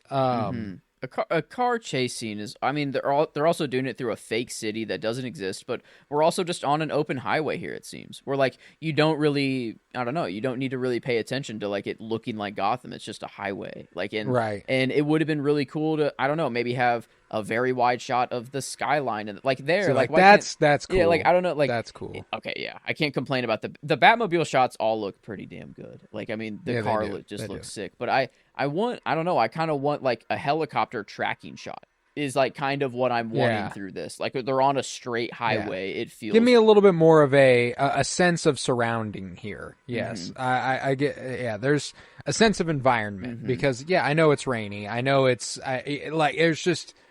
I do agree. I don't know. I'm not the filmmaker. I don't know exactly what I'm looking for, but I get what you're saying. Yeah, and it could be that they're trying to go for like this is just a very intimate moment between the Penguin and the Batman. Like we're showing their experiences and not like we're in a police helicopter chasing them, because there isn't a police helicopter chasing them. That's true. That's true. In The Dark Knight, there were those police helicopters. Oh, God, this is so fucking cool, though. I mean, come on. I remember when I showed this to my dad. This part right here. I'm gonna imitate exactly what happened. That was the only noise that exited my dad whenever this sequence happened. He was so locked in, and then his car comes through the flames, and he goes.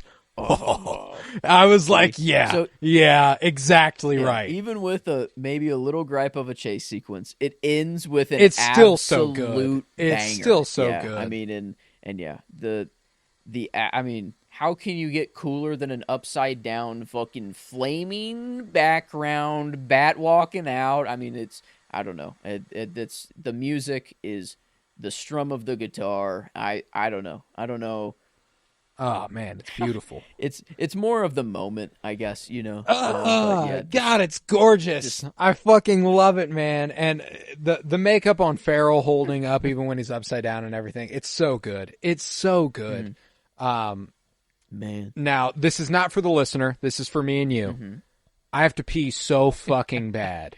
I'm going to pause. I'm going to do a countdown. The listener will not have to pause. Me and you will have to pause. I'm going to do a 3, 2, 1, pause it. And on pause it, we'll pause. So, are you ready? I'm ready. 3, 2, 1, pause it. All right. So, for the listener, you should not have experienced any pause whatsoever. We are in the scene with Jim Gordon and Batman holding up the Penguin against a wall here. So, hopefully you didn't pause, because that'd have been some bozo shit. But I understand if you did, I did count down a pause. But regardless, whatever. I'm not judging you. It's fine. Yeah, I don't know, the drinking peas. Once I'm two tall boys deep. I'm on my third drink, which is like a fifth can, which is plenty. Yeah, which is plenty. Yeah, the bladder is only so big. Yeah. Frankly, I'm impressed that we made it halfway through the movie. I didn't think I was going to be able to do that. Yeah, I don't know. I feel like I hope you weren't really holding it in for a while and stressing. No, I wasn't. I'd been plotting. I knew when the time was going to come. Mm-hmm. But man, yeah, no, this I don't know. This scene, I feel like it's one of the ones to point to of like just the comedy that Colin Farrell brings to the table. Like it's and Jim Gordon. Open your eyes. Like that's so good. That's so good. There's another moment. There's a line delivery that actually gave me a hit tweet recently. One of my last hit tweet before I evaded Twitter for Blue Sky. Mm-hmm. Whenever I pointed out that Jeffrey Wright is so fucking funny as Jim Gordon. Whenever he goes, do me a favor, shithead, shut up. It's so fucking funny. Oh man, yeah, you're right. I don't know. I guess I kind of didn't really. I've only looked at Colin Farrell as like the comedic world's value greatest here, detectives. Yeah. Can't tell the difference between Ellen Law. Man, it's just the voice. Do me a favor, shithead, shut up. I don't know why that delivery is so fucking funny to me. Maybe it is literally just the writing, but it is so funny. I don't know. It feels like we have drophead as an insult, and then just shithead. I don't know. It's like it feels like kind of an in-universe. I don't know, some weirder kind of slang. But man, yeah, I'm like shithead. I mean, that's a real thing. People say shithead, but that is still obscure. Like that's still very, very. That's very specific to Jim Gordon. Like Jim Gordon would call people shithead. Like that's good stuff right there. Man, yeah, kind of. Holy shit. Is it just the movie's way of trying to say that Alfred and Bruce are the whitest people in the world and cannot tell the difference between Elle and Law? And then the first time that anyone of just, I don't know, I guess. Well, it's also cool that in the context of the TV show, we learned that Oz can speak Spanish.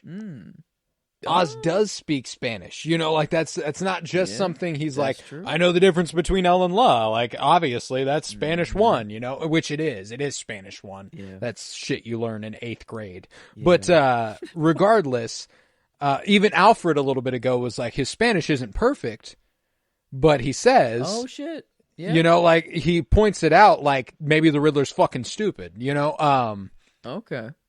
Yeah, but that's the only mistake, though. Like that's it's kind not of a mistake either, That's I grew up and Jeffrey Wright being able to say all the riddles is just even better. Mm-hmm. I never know where I come from.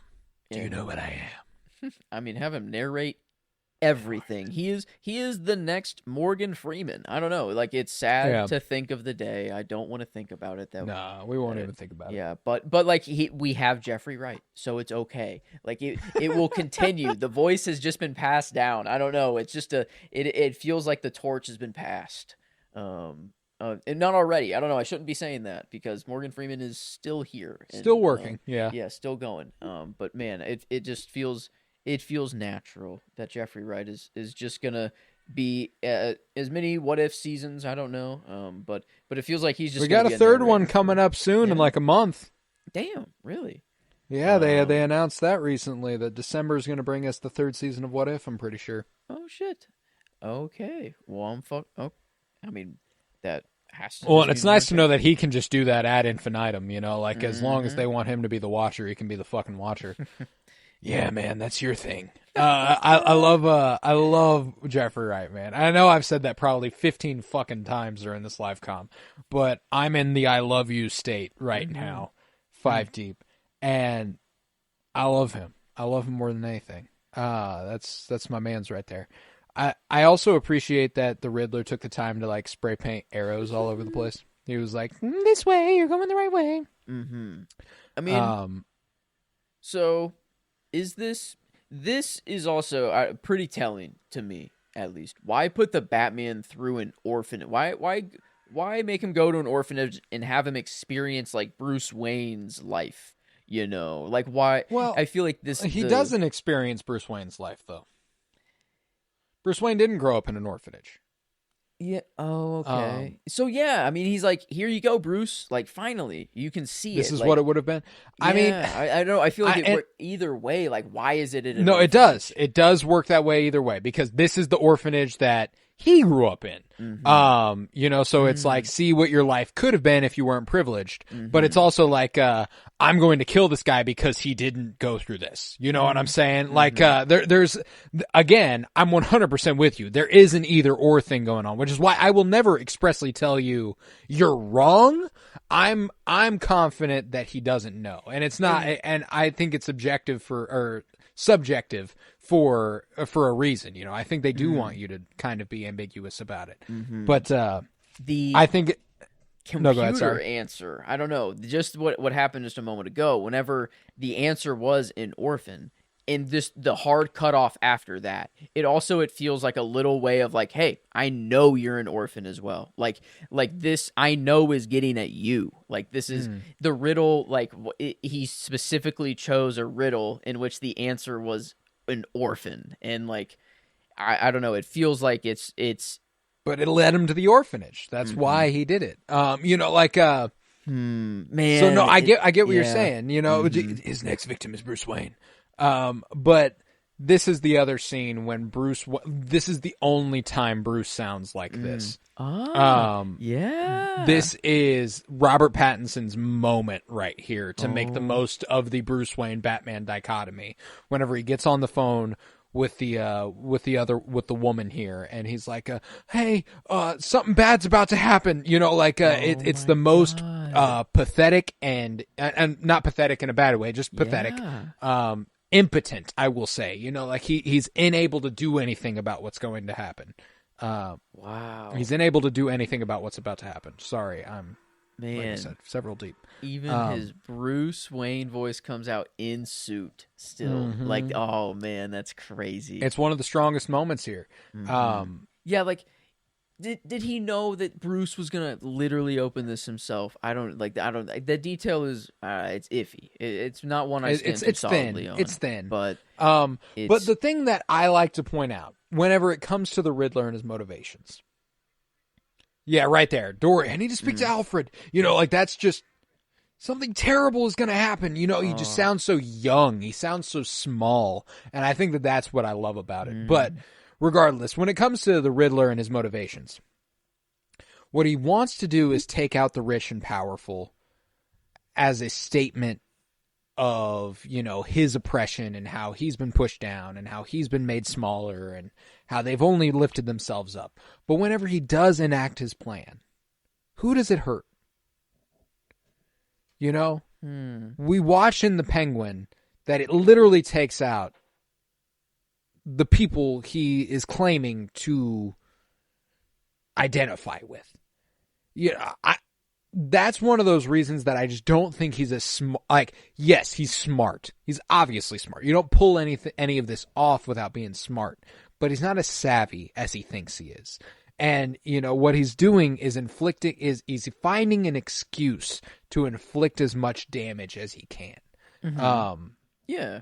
I mean, I think maybe it's my dream of like the in-game Riddler coming out, or like just because that is kind of him taken up to the ultimate level. The dude just has, I mean, he's right when you think you have him figured out, the dude has another fucking slam dunk on you. Right. And I feel like it doesn't feel that way totally, and it's me doing a lot of external thinking to put that on this Riddler. But I mean, it's like a point that I forgot to bring up earlier.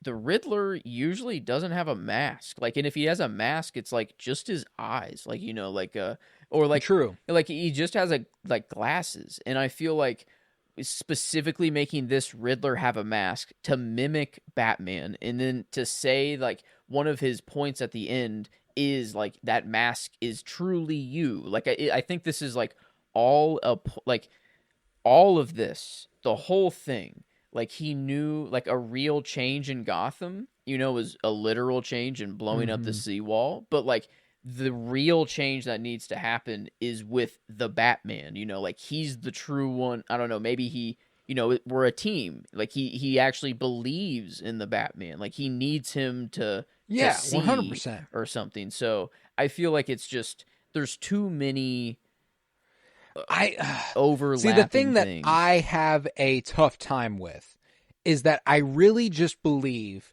that when it comes to you know, who he is without the mask versus who he is with the mask, and I'm talking about the Riddler here, is that he doesn't even observe who he is without the mask as a real person. You know what I'm saying? Like, he just always is the Riddler. You know, he gets asked at the end, like, which one's the real you? And it's like Edward Nygma or the other alias. He never answers that because it doesn't fucking matter. He's either one of them. He's neither of them. It doesn't matter. He's the Riddler. You know what I'm saying? When it comes to Bruce Wayne, he expressly hates Bruce Wayne. You know, he does not like Bruce Wayne, and he respects infinitely the Batman. I think that if he learned Bruce Wayne was the Batman, it would ruin things for him. You know, like, I think if he learned that the Batman was Bruce Wayne, he'd kind of be like, oh my God, I've been idolizing Bruce fucking Wayne.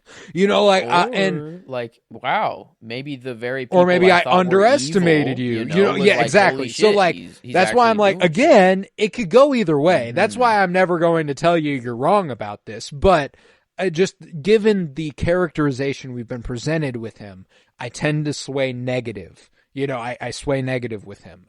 And I think that if he realized that Bruce was Batman, it would foundationally shift the way he felt about what he was doing. Because he doesn't identify with Bruce. He identifies with Batman. He actually thinks Bruce is the antithesis of him. He thinks Bruce is the opposite. He thinks Batman is the same. You know, he thinks Batman's the same while Bruce is completely different. So that's where we have a tough time here. But anywho, his ultimate goal is to unmask, I guess. That's like he wants, I don't know, does he really want to know who's under the mask, or is that just like, is that his way of saying, I know who's under there, I just need you to take off the mask and be Bruce Wayne, you know, like actually do shit with your money, you know, I don't know, or like I don't know if he is going the other way. And if we go back down that route, I do end up coming back around to the idea that the very people he claims to want to protect are who he hurts. So like, you know, I view him as kind of a glass castle. You know, like he stands on these entire platitudes. You put one chip in it, the whole thing collapses. You know, like it's not the foundation he claims to be built upon is extremely fragile. But I do want to comment on the fact that this is one of my favorite scenes in the movie. Come on, the volume here. Gorgeous sequence. Their chemistry is just too it's incredible. And the reveal, obviously, as a comic reader, I knew Selena Kyle was Carmine's daughter, but it's always interesting to know what they're going to do adaptation. So this still did take me as a bit of a surprise. And I love that they decided to go with it, because it's a brilliant layer. It adds a whole dynamic to the conflict. It puts Carmine Falcone at the center of everything, which is, I know, and we've been focusing on the Riddler a lot. Carmine's is to me the more interesting story in this movie, and obviously they are tied together with him talking about renewal and Carmine controlling renewal and all that good stuff, and that's why this is so expertly done. Is that while I'm talking about them like they're two different stories, they are the same story. It's all one story. That's what makes it all so perfect, is that now Bruce is about to come under the impression that Carmine killed his parents, Carmine killed her mom, you know, like everything comes together, and they're the mirror images of each other. Everybody is a different side of the same coin. And I think that that's what's really, really cool, is that they all have similar circumstance and they all went down slightly different paths, you know. Nygma goes down the villainous, she goes down anti-hero, Bruce goes down hero. And I think that that's so fucking cool to present these. And I think that she gets kind of undermined as not really a part of this trichotomy, if you will, but she's a very important piece of the puzzle. You know, she is who, if Bruce was going to become something, he's got three options. He can be the hero who he is and who he decides to be at the end of this movie. He can commit to going with her. You know, let's knock off some rich hedge fund types, like she says at the end of the movie. Or he can go with Nygma, who's like, let's do this thing. You know, we did this together. You know, I love you, man. We're good. You know, like, he's got all these options, and it's the fact that he decides to be the hero that makes him Batman. And I think that that's what's great. That's what's great about Bruce Wayne. Hmm. Yeah, I was gonna say, oh man, well maybe this was all a show to show Bruce that killing is actually okay in some cases. Like Mm. Carmine Falcone deserves to die, and then maybe that this is all to get him to go off the deep end and kind of join him because the Riddler, he definitely is insane. Like the dude does not have a stable mind up there, Right. and I feel like Bruce doesn't really eat. He's not fully stable, but he's not obviously to the Riddler level. And Right. but yeah, I here. just want to comment, Hmm. sorry, on the fact that Paul Dano has the YouTuber cadence down just impeccably.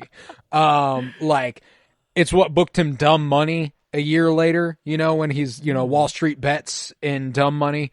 But did the Waynes have the Arkhams murdered?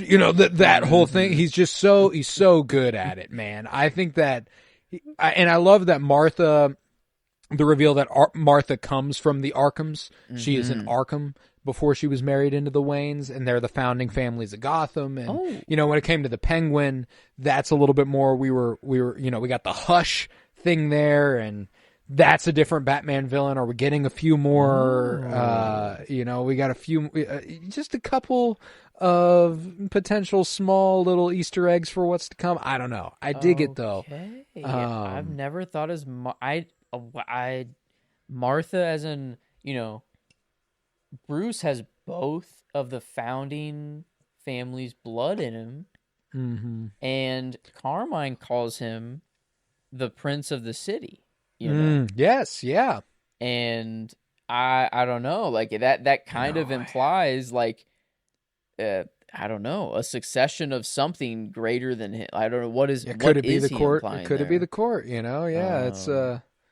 I mean, it could just be he's the fucking billionaire of the city. He's the prince. I don't know. It could. Yeah. It doesn't have to be. Could be as simple as that. Yeah. Does he say prince of the city, or he doesn't say yes, like yes, prodigal he does. or prodigal? No, like, he says says prince. Yeah. Okay. Yeah. Huh. I don't know, but I don't know if blood will matter. But maybe like not in a literal ritual sense, but like just to the court, if they exist, the blood would matter to them in a ritual sense. Like, and I don't know. I wonder how like mystical they would. I don't feel like they're gonna go down that route at all. Where like there's gonna be like a Ra's al Ghul or I don't know, like a. But I mean, it is Batman, so I mean, I'm sorry. I just think it's so funny that the conversation Carmine, Oz, and Briscoe apparently are having is complete fucking nonsense. It's so funny, and Oz calling Bruce Johnny Slick and stuff. That's funny. It's Johnny Slick. What's up, man? It's so funny. Like when he's coming in, Carmine's asking Briscoe. He goes, Briscoe, why communism failed? And he goes, why? He goes, austerity. And they all just laugh, and that's it. He goes, how much the sweater costs? $1,183. Like. Whoa. What are you even talking about? It's so fucking funny, man. Maybe that's the point. Is that like they just don't do anything all day, every day, and like they just have to fill the air with just the absolute nonsense of I don't know whatever comes out of their mouth. Because man, I mean, I guess he's pulling a bunch of the strings, behind the scenes. He's like the true leader of the city, like right now, and like. Is he got renewal, like he got all the money, and like is it just power, like what is he just controls drugs, or like he controls politics? I mean everything. He controls so a like, $1 billion fund. Yeah. Okay. Which is a lot of money, Yeah, maybe that is just it. I don't know. I always feel like there's like this something missing. I don't know, a piece of the puzzle that's just missing. And I don't know what it is. Like it just feels like how does one man accumulate this sort of power? Yeah, and how does he exercise that power? Is it just through fear? Is it just through the threats of him, just the normal crime, like, yeah, I'll kill your family or what? Is it that simple? Or like, I don't know. It feels like I don't know. It feels like that part's just missing for me, and I would like it to be. I don't know if it will be a part of the next movie or not. I don't know. But and Carmine just exemplifies why he's so cunning and manipulative, convincing Bruce that Maroney had his dad killed, his parents killed. And like, if I had one complaint about the movie, you pointed out the car chase earlier. My complaint is this section of the movie and how flip-floppy things get really, really fast. The Riddler reveals, oh shit, Carmine and Thomas work together, and Thomas had that reporter killed. It's like, oh shit, Bruce goes to confront Carmine about it. Carmine is like, ooh, yeah, see, Thomas did want that, but it was because he worked for Salvatore Maroni. So Salvatore Maroni had your parents killed. And he's like, oh, fuck. So he goes to Alfred. And he's like, yo, Alfred, what the fuck? It was Maroni? And he's like, I don't know, dog.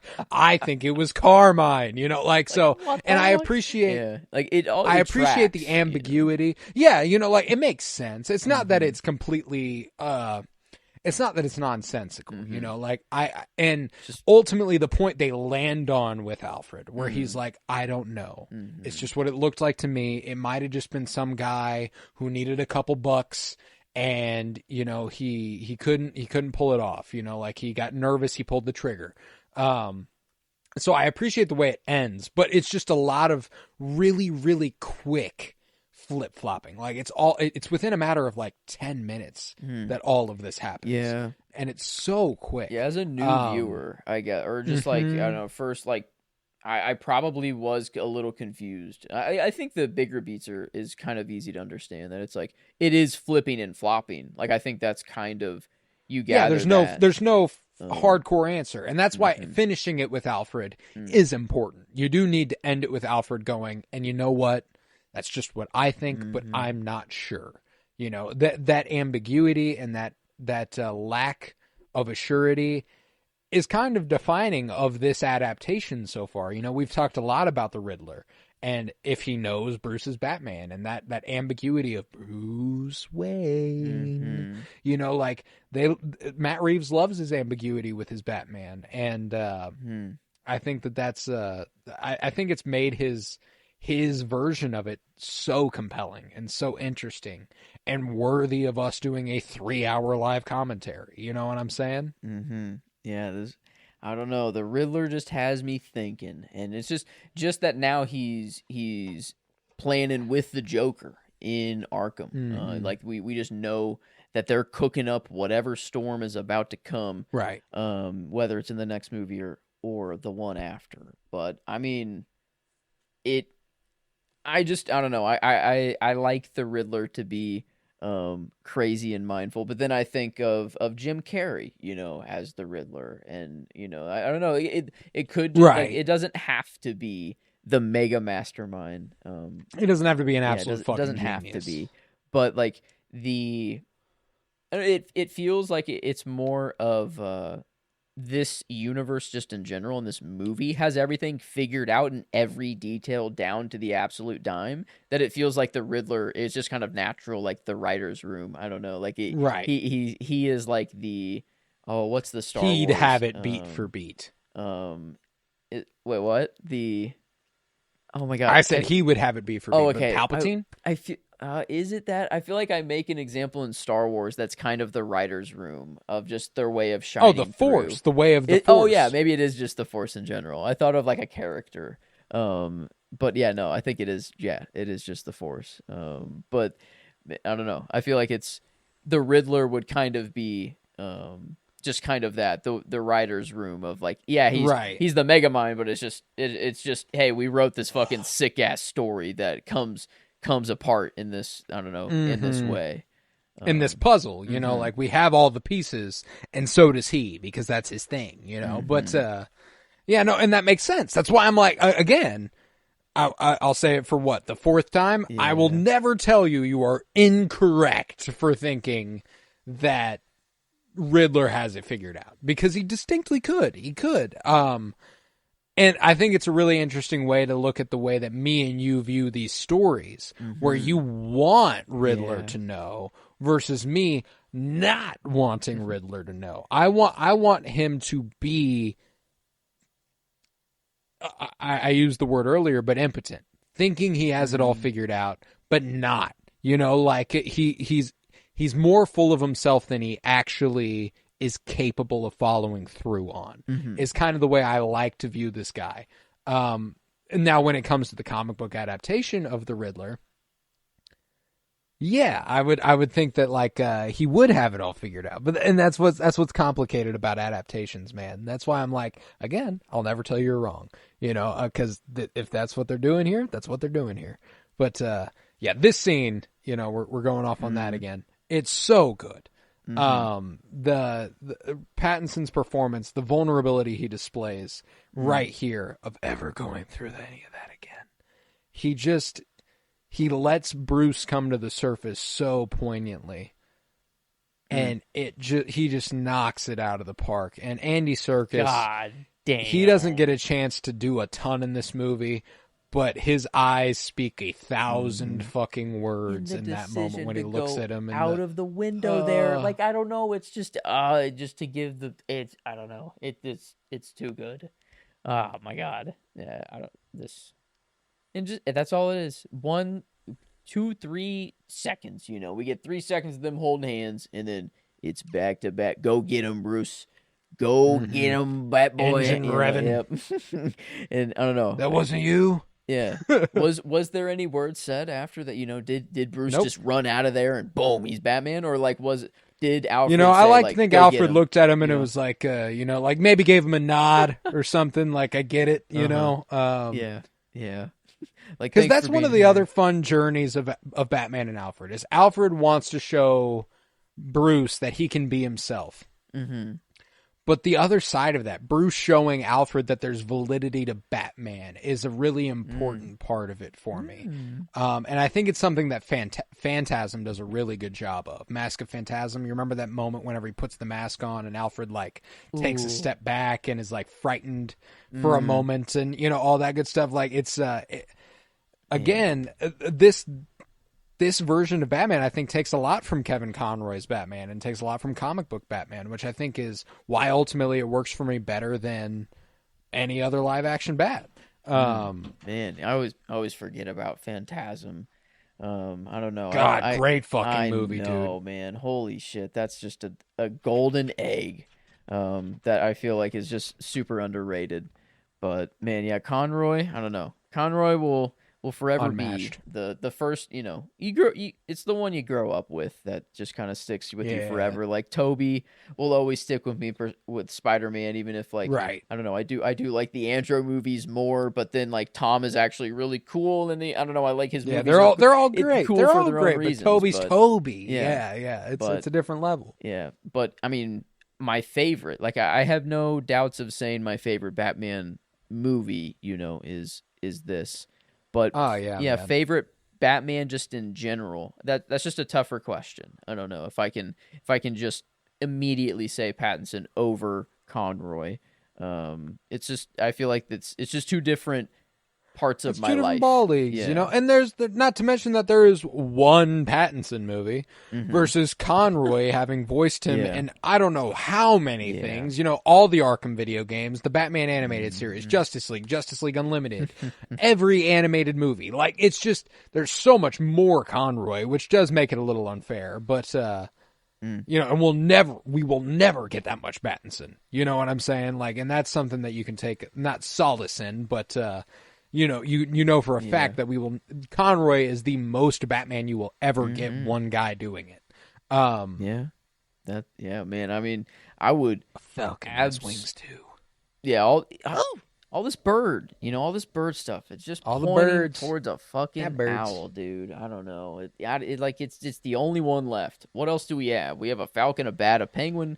They do. The things with wings. Even an eagle, Vic Aguilar. Vic Aguilar. What the fuck? Yeah. Like, we're getting every bird but an owl. And give me No, it makes a lot of sense to be the next step, especially that shot of Oz in the courtroom with the drapes that look like owls. Like, it's just, I was skeptical fresh off of this movie, but on the other side of the Penguin, it feels inevitable. It feels inevitable, and frankly, it feels like a good route for this city to take. I think it makes a lot of sense.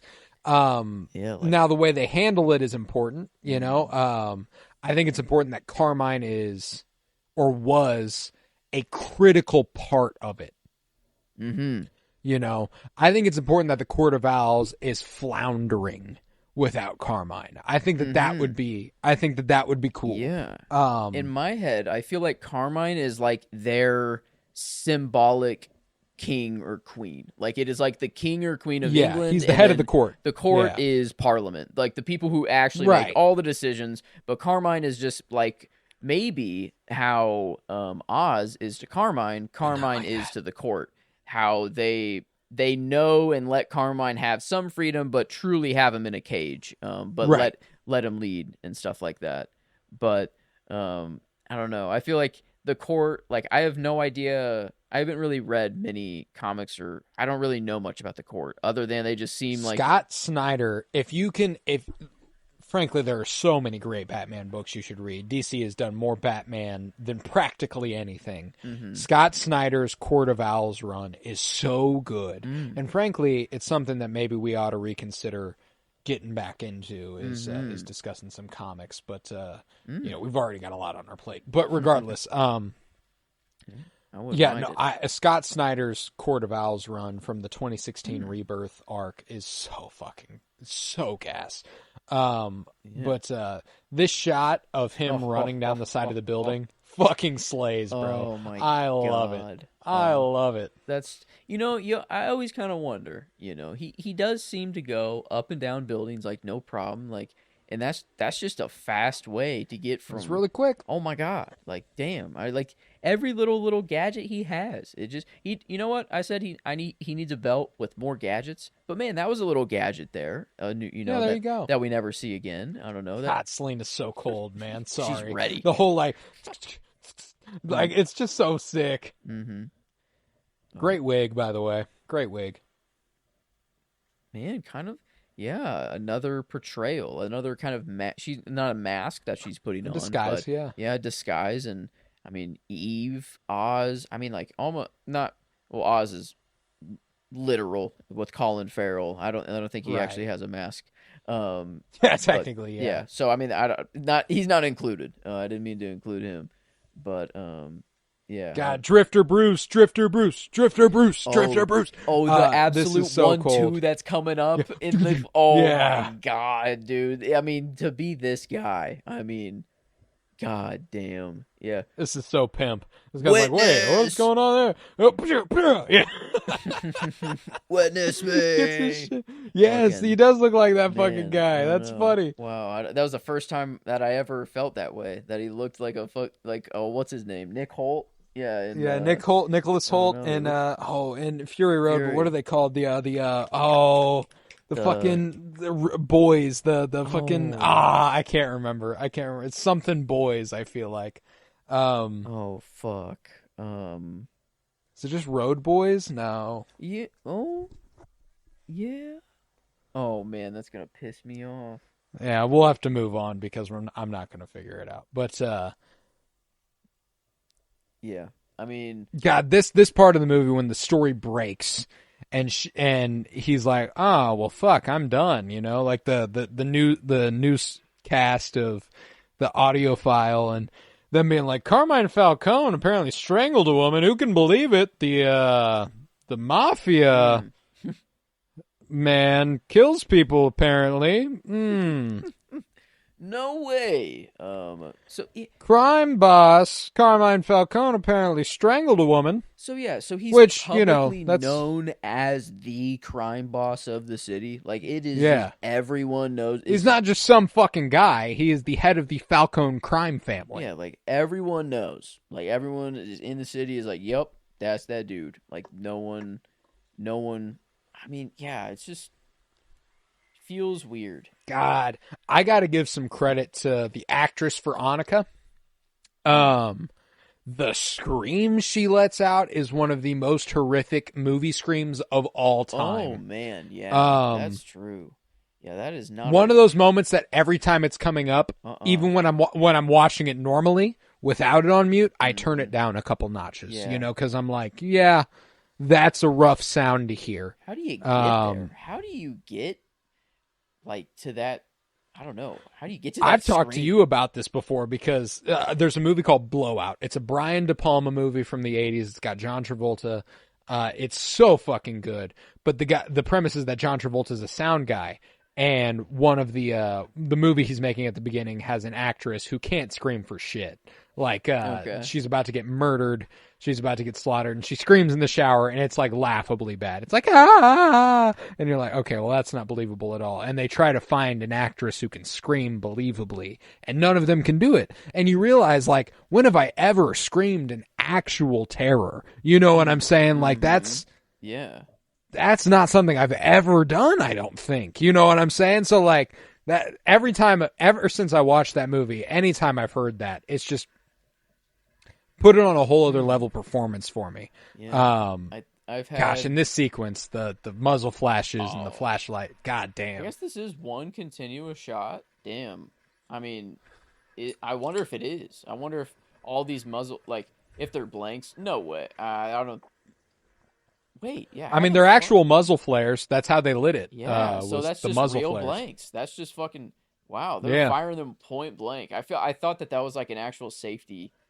That's pretty dangerous. Yeah, I'm assuming that. I'm assuming there has to be some sort of visual effect going on, but that is how they lit the sequences. It's actually lit by muzzle flares. Damn. Yeah, I wonder if just the ones that were point blank, like the barrels on his chest, if those were like the only ones added in or something like that. But because every other one was just like kind of firing randomly at the ceiling or it's true, or wherever.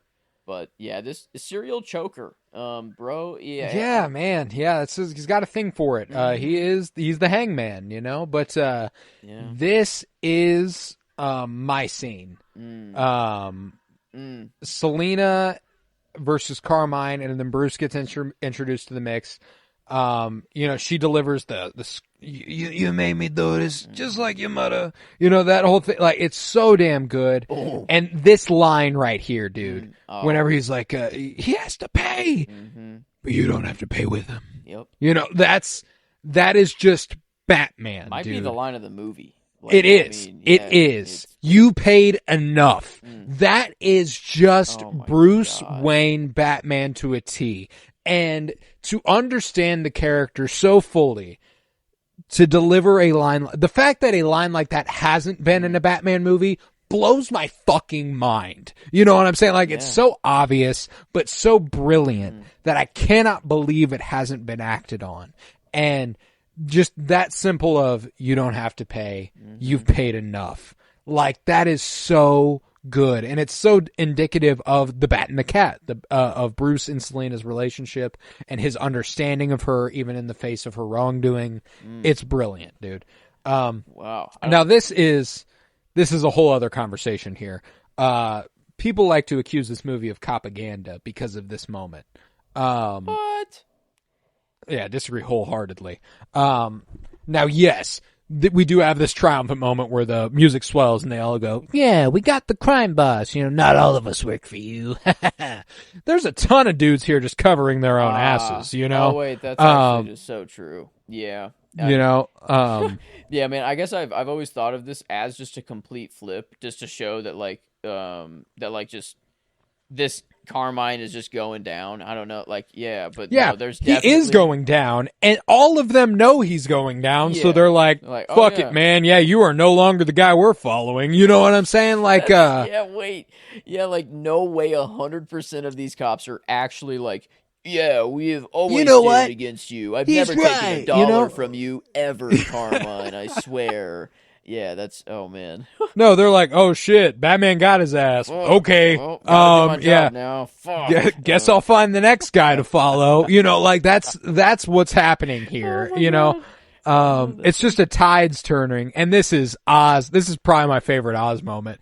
Joe, you're not a black gay, Carmine. It'll probably be a last. He's so fucking good, man. Colin Farrell, I know we've showered him with love, but you're always just a gimp in an empty suit. And that's a defining line there. Don't say one thing that, if you get on Oz's nerves, his instinct is to kill. If you make fun of him, fucking murder he's you. Going to kill you. Yeah, I mean, if you say your family, if you make this fun of moment him right dream, here. Sorry. Oh, the light, just the and also, light, I looked up at your face. I saw. I think in that moment he knew who Bruce was. Like when he talked about his dad saving him when he got shot in the chest and he was laying on the table and the kid was watching from the staircase. He's like, I remember your face, and he's laying there, gunshot in his chest, looks up at him, and I think he looks at him and he goes, "Oh shit," and then dies. Oh man, holy shit! That's a way to go. I mean, he thought he knew everything. Even if even if the Court Owls existed, like he's above everybody. He knows everything. Right. And then he's like, "Wait, what the fuck?" He's like, hold on a second, fort, dude. The Prince of God, whatever is. So, in that specific moment of just the visual language of it, Matt Reeves positioning the camera, Fraser and Reeves positioning the camera of Turturro looking directly into it, and then Pattinson looking directly down into it. I think there's just a moment there where they are, where Turturro is looking at him and going, "Oh fuck," and then dying. Damn. Yeah, that's. Oh my god, I haven't thought about that one yet. But yeah, man, this is another thing is that his apartment is dedicated to this. Like the dude is for the cause. He is as dedicated to the Riddler as the Batman is to the Bat. And now, this is the part of the movie where I don't really have an explanation for a way around it. You know what I'm saying? The whole unmask the truth and the pictures of the orphanage and Thomas Wayne and Batman and all that good stuff. Yeah, if there is any part of the movie where I can go, okay, you're probably right. It's everything on his wall. But even then, it's still ambiguous enough where you could go the opposite way. Oh, dude, there's these shots coming up right here. Oh my god, that's like a painting. Dude. I feel like that's like a famous. It is. It's exactly like that. Oh my god, I can't. That's the first time I've noticed that, and that's just beautiful. It's like a newer version of it, like a retro. That painting. God, do you remember retro. Oh my god. You remember the teaser trailer for this movie? Where they showed like that, and then they showed the coffee cup and the panning up above it and the question mark inside it. God damn. I cannot wait for Batman 2 marketing to start, dude. Because if there is, I mean, this movie's already so great, but if there's any one thing they got right outside of the movie, it was the goddamn marketing, dude. They knocked that the fuck out of the park. They were kind of showing him up, like he is the villain of the movie. Like they're showing that question mark, like, and it's barely a part of this. Yeah. Like, I feel like you're right in that he is this, like, he actually doesn't quite know what he's doing, but because he's just insane, but he's like, I think it's like and he's evil. Like he actually, like you can't understand like the motives that he has. Like he feels like he has it all figured out, and that he is smarter than everybody, and that Patrick when things Parker, go to your plan, like he has transformed the city. Like the dude legitimately like that push right there, and then the lift up, the slow lift. God, that's good, man. Like the dude, I don't know. He seems that he's putting on an act of being stupid, and like whenever he's that live stream video that like is revealed later, he's like, "Hey guys, thanks for the tip on explosives." Is that truly him? That's where act? I think that's where I don't give him credit. I think that is him at his most genuine. You know, I don't think that's him putting on an act. I don't think that's him being like, well, I'm going to be dumb for my followers. I think that that's him at his most vulnerable. You know, he's found his community. He's found his people. And therein, he feels he can be most honestly himself. Yeah. And therefore, he's like, and thanks for all the tips on the detonators. You know, we're going to get these guys, man. We're going to get them. It's going to be good. Honestly, you know, where my theory crumbles the most is that video right there. Like, because that it does seem like it is his most genuine self. And that's like, he does not seem like the one who has figured out Bruce Wayne as Batman and that he has all figured out. And that's the other stuff, though, is that like he does have, there's something on the background of that shot of Jim right there that literally says, who is the Batman? Oh, you know, like, what? so, yeah, like he wants to know who the Batman is.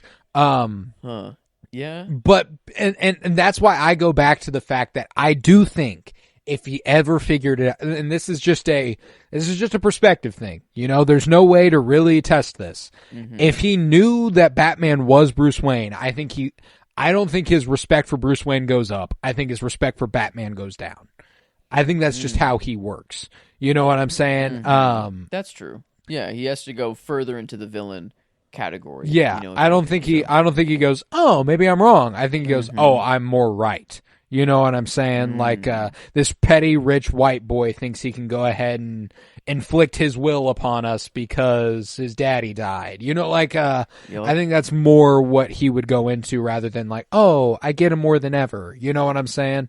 Yeah, the dude, I mean, I feel like he would just be like, ultimately jealous of Batman too. He's like, damn, you're an orphan and you're actually like 100%. You're an orphan. He's that's actually a superhero. And like, not only was he everything he wanted as an orphan, he's everything he wants to be behind the mask. You know what I'm saying? Like he's he aspired to that level when he wasn't behind the mask, and then when he was behind the mask, he was like, damn, I wish I was the Batman. You know what I'm saying? He just didn't realize they were the same person. At least that's how I look at it. And I think that I just think that when it comes to the Riddler, he's so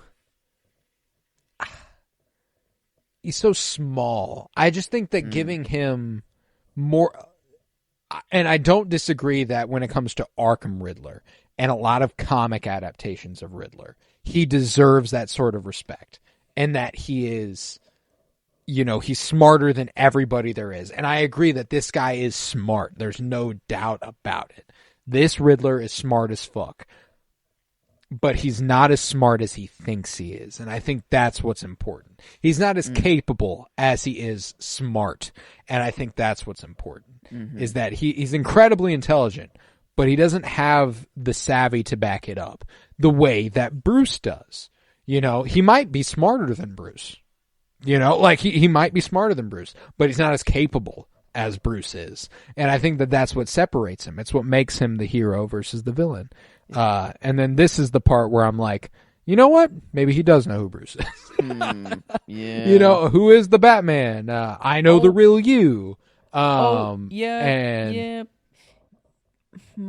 see, but then that's the other thing is that we are getting this scene through the eyes of Bruce. And he's going, oh, fuck, does he know who I am? And therein, the music is making him go, oh, fuck, does he know who he is? And the shots are going, oh, fuck, does he know who he is? But does he know who he is? You know, like that's and that's the complicated thing. I feel like that picture of Bruce that was up on the wall was the funeral. Like that was a recent picture. And then the carvings next to it was if only I knew what I knew now. Like I feel like that goes to more to prove that like he did figure it out during this process. Like he's like, "Oh wait, holy shit." Like things did, I don't know. Like maybe the plan did change. I didn't see a picture of Bruce. Yeah, it was Bruce. It was straight up Bruce on the wall next to I know the real you. In one of the other pictures, and then the carving that was next to it was if only I knew what I knew now. So I didn't see that part. Yeah, that's pretty damning, bro. Bruce was on the wall, but Bruce was one of his targets, I guess. I don't know, and Bruce was one of his targets. But if only I knew then what I knew now was pretty damning. I didn't see that. If only I knew then what I knew now. Like maybe that could be his past. I don't that could be like what he.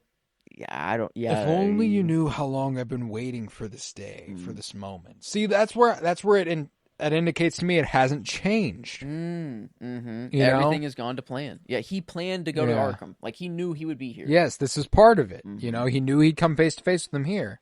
And so he did. Did he actually expect Bruce to pull the carpet up? And I mean, the carpet, it is all yes, there, that was part of it. He did want him to find it. It is all there. So he expected him to actually find it. But then this is another just one of the more telling parts here.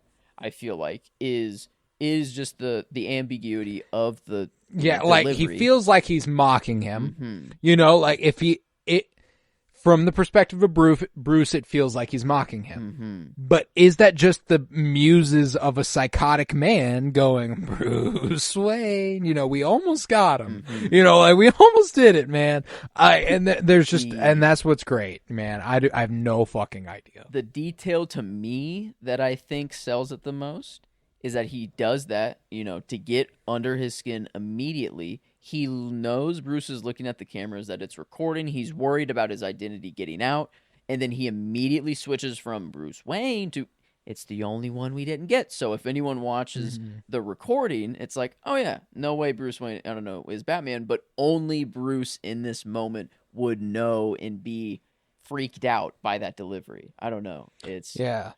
But then I listen to the content of what he's saying. Living in a tower isn't being an orphan. Looking down on everyone with all that money. Don't you tell me. That's not an orphan. And he asks, do you know what being an orphan is? And he explains what his experience was, which again could go the other way. It could go the other way.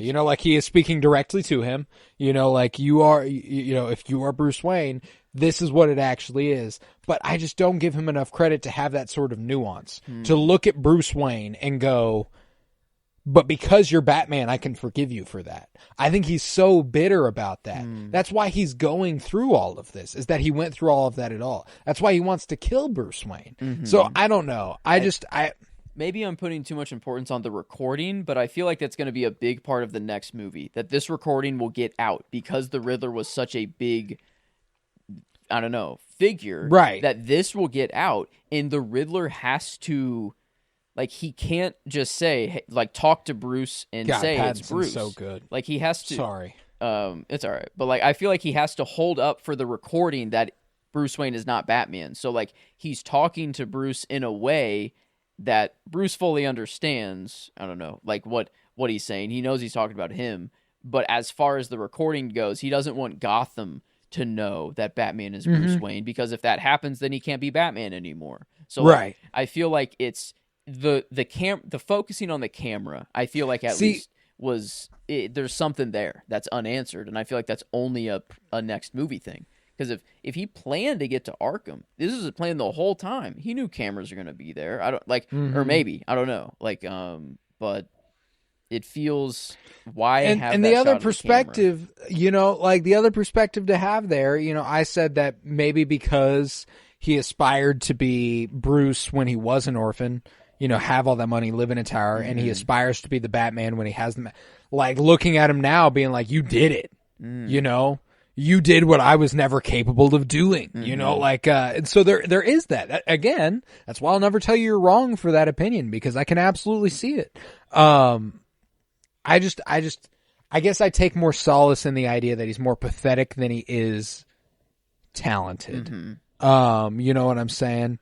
Because, and then this is where I think my perspective takes hold, when things fall apart for him. If things are falling apart for him and he realizes Batman isn't on his side, why wouldn't he just go, well, you're Bruce Wayne? Fuck it. If you're not on my side anymore, like I thought you were.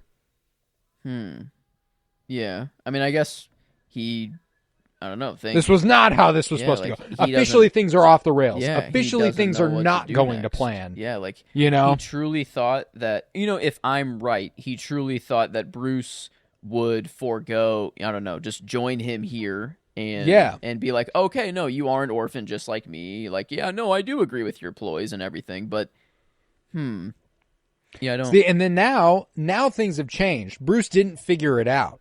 Batman didn't figure it out. Yeah, that's true. So now he's like, oh, I thought more of you. And because he thought more of him. Wait. Oh my God.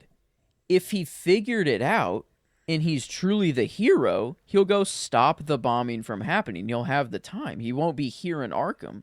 But if he goes there, that's the Riddler's way of being like, oh, you're okay with my plan of blowing up Gotham and we can watch it here together. That's true. So, like, he knows. That's why it's so unexpected for him to be like, no, you're sick, you're twisted. Because he's like, wait a minute, you're okay with the bombing, but then now you're calling me sick and twisted? I feel like maybe it's not a Bruce's Batman, but it's at least this is his way of knowing Batman's on my side. Yeah. And I've never thought of that before. See, but now he feels for the very first time that he's superior to Bruce, which is why he's singing to him. Yeah. He's like, oh shit. The music that is played while his parents fucking died, and the same music that's played while Batman is in the orphanage, seeing the projection played. I don't know. There's too many things that line up. The dude knows. It's just, I feel like I've almost solidified it now. I don't know. I feel like he just knows, and just every little detail, the opera music. I don't know. I guess, but one of the targets is Bruce Wayne, so that's how it just falls apart instantly. Is that one of the targets has to be researched and known, and that just happens to be Bruce, who is an orphan, and I don't know, has all that stuff. Yeah, no, and that's why like the ambiguity is so effectively done. I just think that because of that fallout. Him realizing, oh shit, Batman didn't figure it out. All of a sudden, I'm better than him. You know, I don't know. I don't know one way or the other how that makes me feel, and that's why I'm like, I guess what I want is swaying me more than anything. But also, I do feel that there is that purposeful ambiguity. I don't think it's open and shut. Man, I can't believe I've never thought of, like, he knows he's all in if he shows up there at Arkham. And, like, if not, then obviously he's going to go and try to save and probably die in the explosions. I don't know. Like, is that the alternative, that he can't actually stop it all? You know, no matter what he does, the plan will still go off. But that's true. You know, there is that there's 7 fucking bombs. He can't possibly get to them all. But who knows? Like, if they did figure it out, he wouldn't be the only one going to try to defuse them. They would have sent 7 different fucking bomb disposal units. It's with a detonator. Like, what is it? It's not on a timer. Like, is it? Oh, it's when they watch the video, he puts the password in the fucking computer. Oh my God! It's literally so when he figures it out, the timer started. No, so it's on a timer though, because he said we would watch it together. You know, like we would be here together and it would happen. Yeah, like join me in Arkham, see me in hell, join me on my side. Because if he's okay with the explosions and he goes there, then he's like, It happens really quick after this though. You know, like after the password gets put in, like it's within minutes. That's what I'm saying. That's like, is that a coincidence? That's weird. Like the password's put in. No, yeah, I agree, but that's the other thing though, is that if he had figured it out and he had put the password in and they figured out that that's what was going to happen earlier. Oh, he wouldn't have gotten out of the city. He wouldn't have been able to get to Arkham by time. I guess, yeah. By the time, yeah, you know, that's the inconsistency there. But no, I do agree with it in spirit though, that like the timing of the bombs has always been interesting to me anyway. It does seem like they are on a timer. Like, no matter what, they were going to go off at the same time. And I have a feeling it's more in line with Election Day than it is anything that Bruce is doing.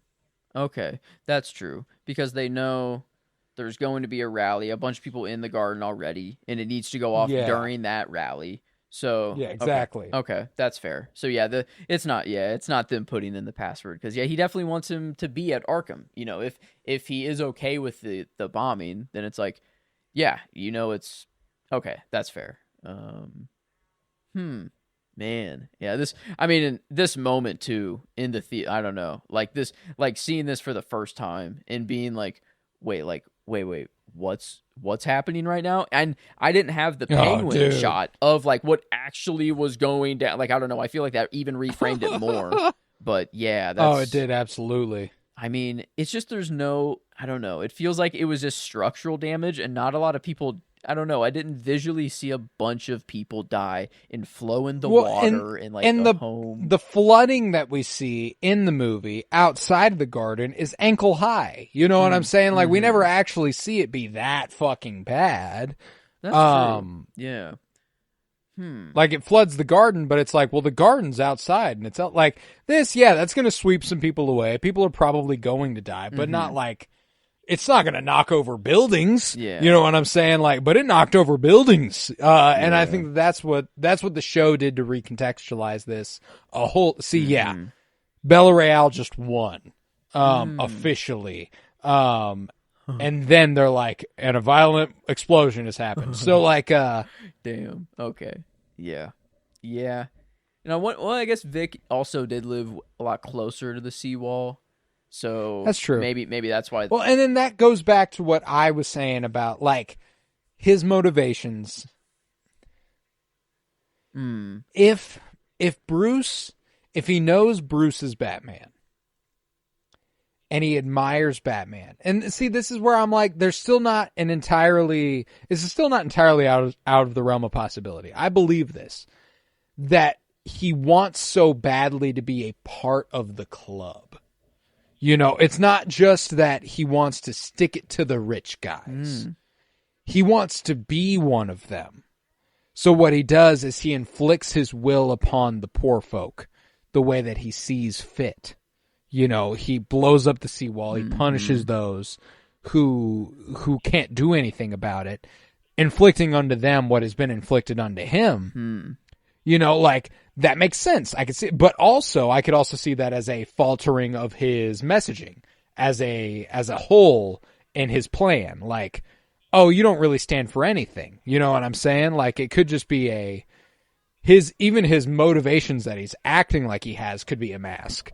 That's why I'm like, I agree wholeheartedly that the puzzle thing, he's a fucking mystery, man. There's no fucking telling what this guy's up to.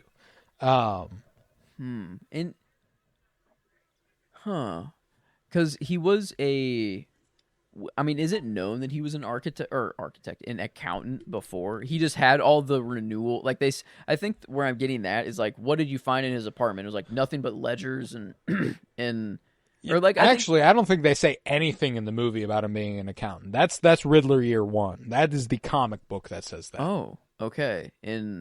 I guess. I don't. Maybe I'm just putting that shot right there. By the way, sorry, the guy looking through the scope. God damn, that's good. Oh my god. And frankly, when I was in the theater, this was one of the most harrowing moments of any movie I've ever fucking watched, simply because of the real world implication of the very real danger of mass shootings in America is horrifying to depict on screen so bluntly. Yeah, it's like it's scary that it's like that easy. Like, you know, like this is very fake and I don't know, in a crazy comic book world, but like they use social media influence to just gather a few people and in one event with, I don't know. Don't forget your cling wrap. Yeah, like it's and it's politically charged. It's at an election. You know, it's very poignant. And I think that this movie, it gets a lot of credit, don't get me wrong, obviously, but it just feels so relevant in a way that I never would have anticipated it feeling relevant. You know, it feels like a real danger that people could face, that the Batman could deal with if we had a Batman. And that's bizarre, you know, like we usually, you know, the Joker, he's a chaos guy. He robs banks, you know. How much are you ever going to deal with somebody who robs fucking banks? You know what I'm saying? Like, you're never going to face somebody who robs fucking banks. Like, this is an influencer who uses his 500 followers, you know, his real fringe types to go ahead and inflict his will. Like, that's something that could happen, you know, and that's that's what's really poignant about this, and that's what like this action sequence. Oh, this is fucking electric, oh my man. God. You know, yeah, I've seen a lot of people go, you know, if there's any one thing this movie doesn't do on the level of Nolan, it's action.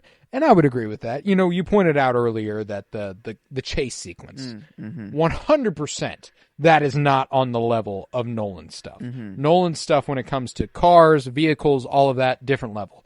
This is better than anything Nolan ever did. Meaningful action. Yes. You know, like, the only one that I can think of that comes close is actually, in my least favorite movie, Rises. Bane versus Batman and all of, and the people versus the cops and all that. Like, that's the people versus the inmates and the Bane soldiers and all that. That's probably the only thing that comes close to this. But beyond that, it is more the grand set pieces that ultimately stand apart action-wise for Nolan. There is sort of an intimacy to the action being taken here by Bruce that he does not feel immune. He feels like he is at risk. He could die. You know, like the way that you made Nolan's Batman feel like he was about to die is go, well, he's going out over the water with a fucking nuclear bomb. You know what I'm saying? Like that's no autopilot. That's a whole other level going on. Yeah. To be believed, no autopilot. You know, earlier in the movie, exactly. like it was made a point to be like, yeah, this dude has no option. He's dead. I have never noticed that he did that to a fire hydrant, and that's why that happened. Yeah, I mean, I've always thought that was like a smoke bomb that he did that with. I didn't realize he put a bomb on a fire hydrant, and that's what I'm looking at. Yeah. So, yep, you learned something new. And kaboom. I mean, even with some armor, that is holy shit. The fact that he's holding on with one arm, dog, no, that's crazy. Dog, I try to do that in God, the that gym. shot right there, Impossible. that fucking shot. That's... These are the sorts of things that Greg Fraser does with a camera where you go, how the fuck do you even do that? Were those... Like the... What? Yeah, were people... The radial blur coming off... What's going on? The water rushing? What is... That's people unbelievable. Wait, what is going on there? Is that two shots composited onto one? Or... Oh my God. Yeah. Selena, man. Thank God. Coming through. Oh what a G. And the only thing that can make Bruce nearly kill a person.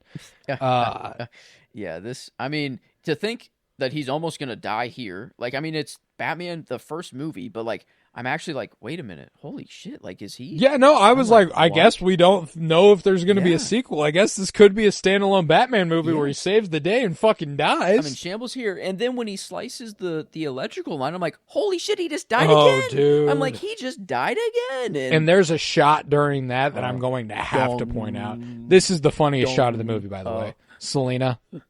I don't know why. That kills me every time. Just the kind of...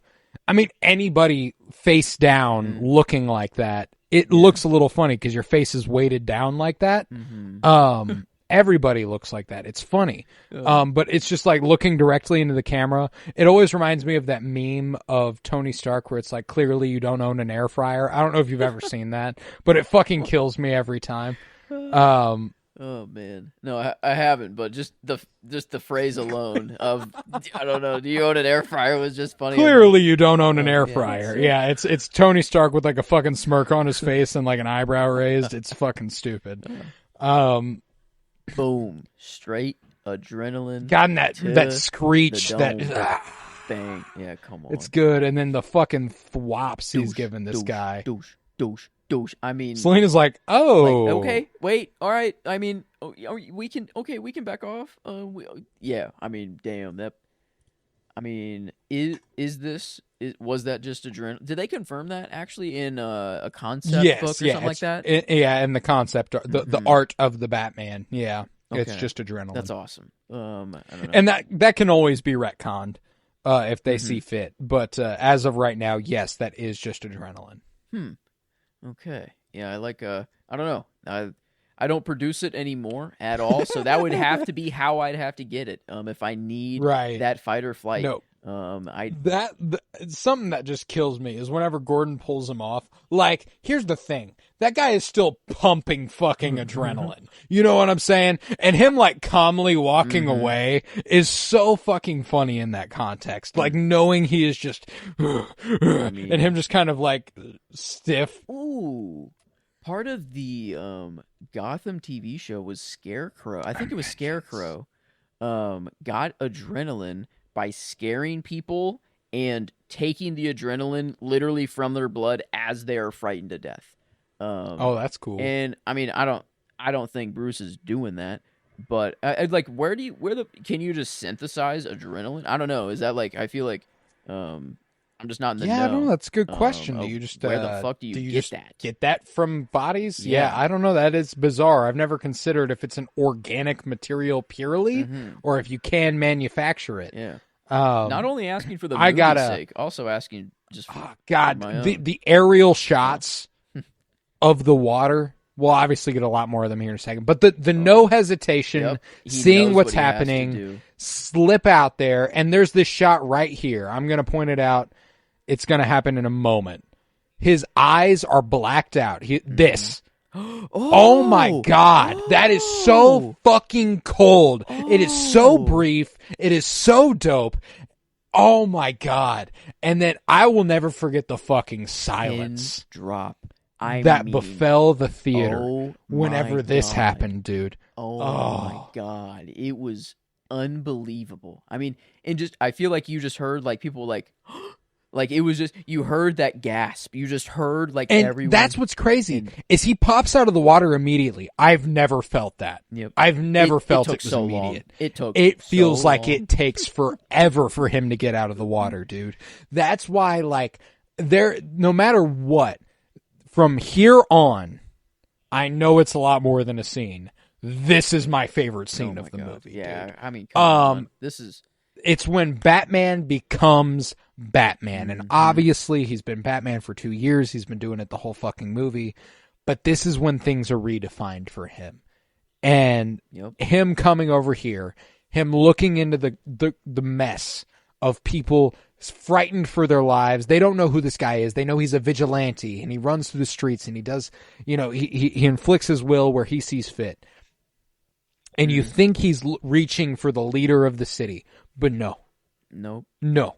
He's reaching for the child who we saw earlier going through a moment of pain, and that child is the first to trust him. And I think that is so powerful and so thoroughly Batman that it just sets this adaptation apart. It just so clearly gets what Bruce Wayne and Batman is about on a level that no prior adaptation really did, and not to say that no adaptation ever that they never got Batman.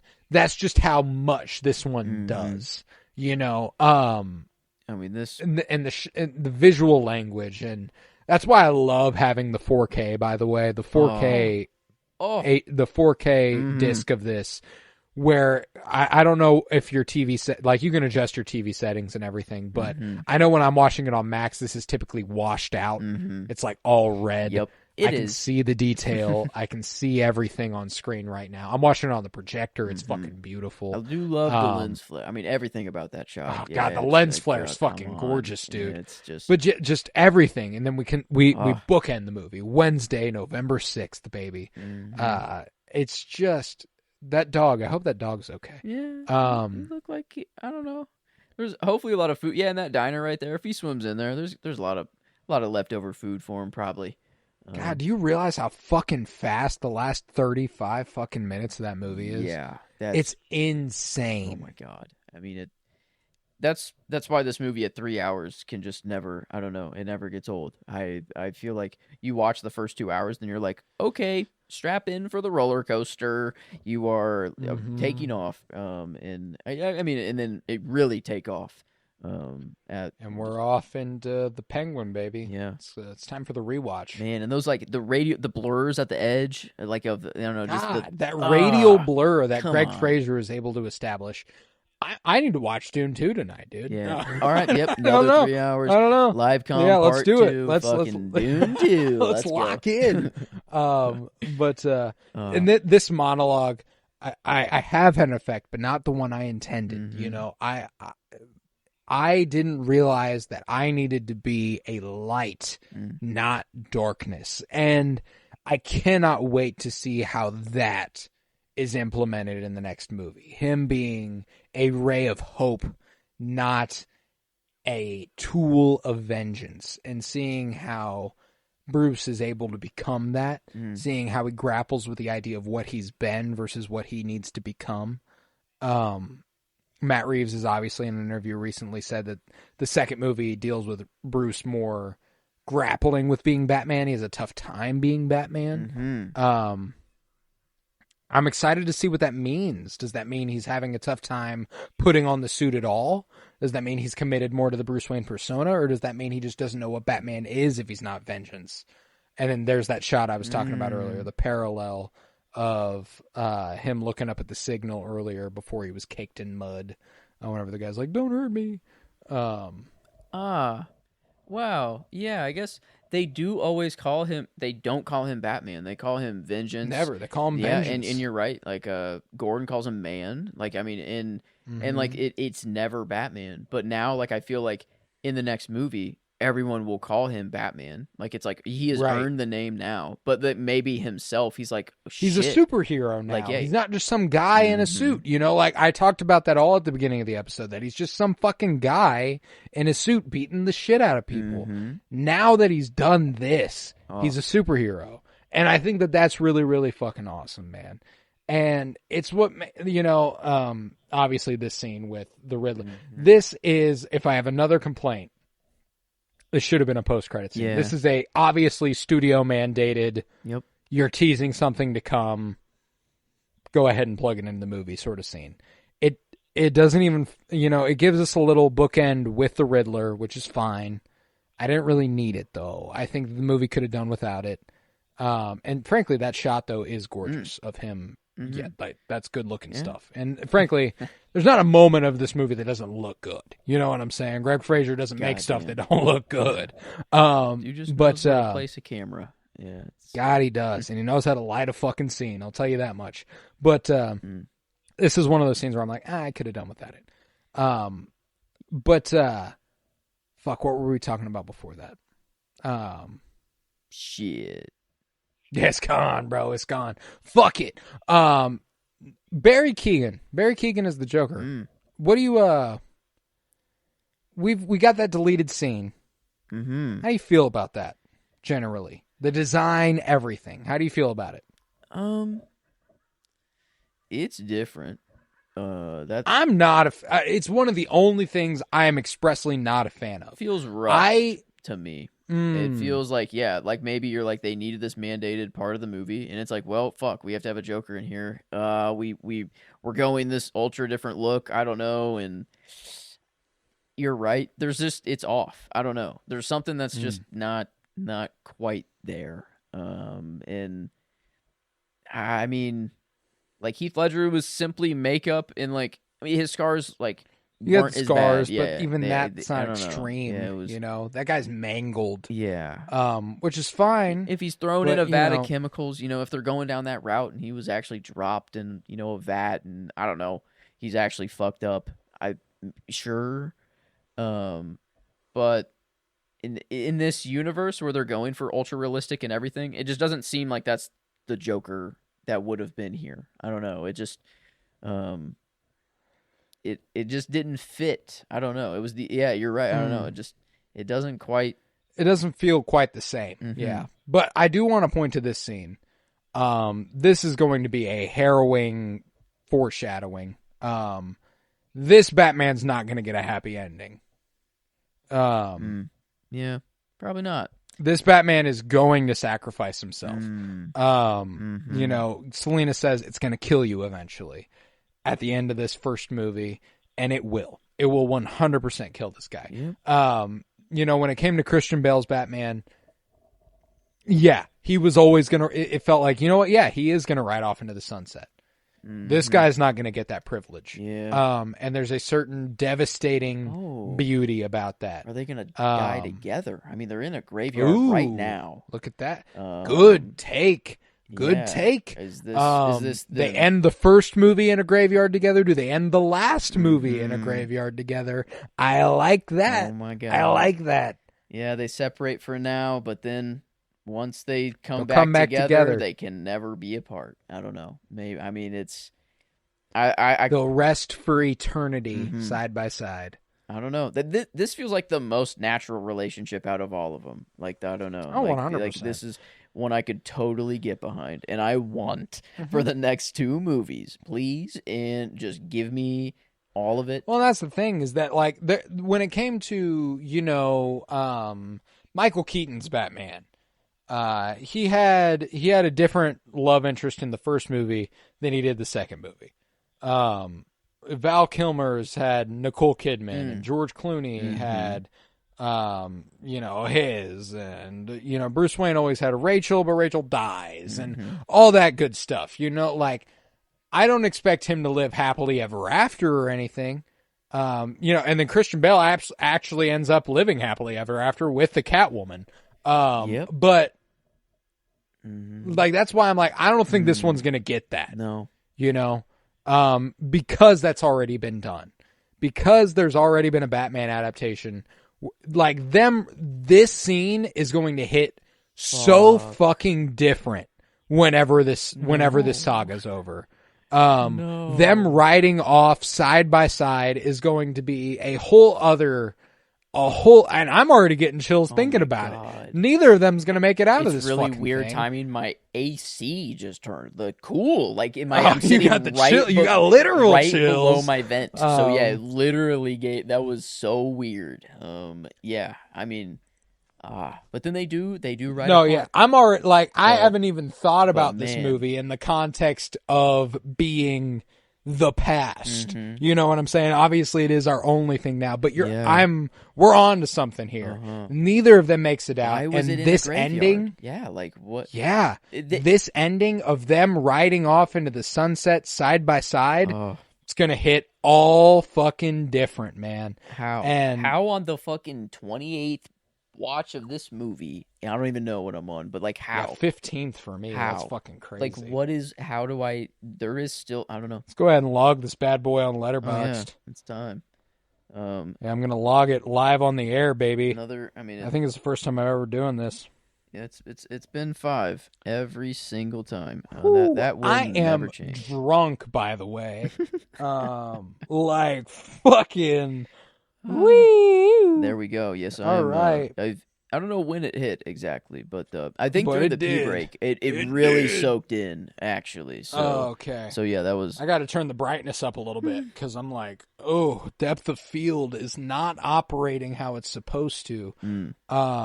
Man, this may be the greatest movie ever made. I mean, it's kind of... I love it with all my heart. It is a comic book movie and people dismiss it, but like it sounds weird, but like it is just one of the best movies I've ever seen in my life. I don't know. It is Batman, but I don't know. It is just that good. I don't know. It's visually there. Every actor is popping off. It gets me to spin these webs. I don't know. No movie has made me watch it this many times this fast. And I don't know. I don't know. There's more to come is the crazy thing. So...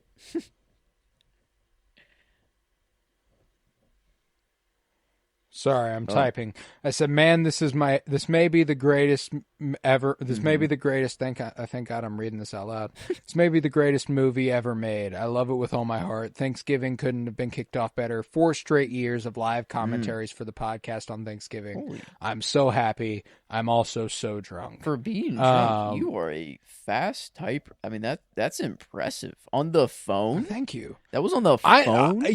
I will say, and obviously I don't know because I am the one who's drunk. You'll have to tell me. I feel like I've held my own pretty well. Damn well. Yeah. Pretty coherent. Very well. I feel like there will be many who will be like, wait a second, he was drunk? And maybe not. Maybe if you are listening from beginning to end, maybe there is a devolution. I don't know. I'm also not the but best. I get to. I don't know. I'm also not the most sober myself. So you are also high. Yeah, that doesn't help. Yes. Live commentary. This reminds me, I've got to do the. I love adding tags to the logs. I love a good tag. I don't utilize them. Yeah, I don't know. I still haven't gotten to the full depth of Letterboxd quite yet. Oh, I dive in. I dive in, brother. Yeah, if you look at mine right now, it's got physical collection, 4K, live commentary, Thanksgiving. Shit. Let's see what else did I want to? Oh, Sentimentalists, because I've got every diary entry that we've done for the Sentimentalists.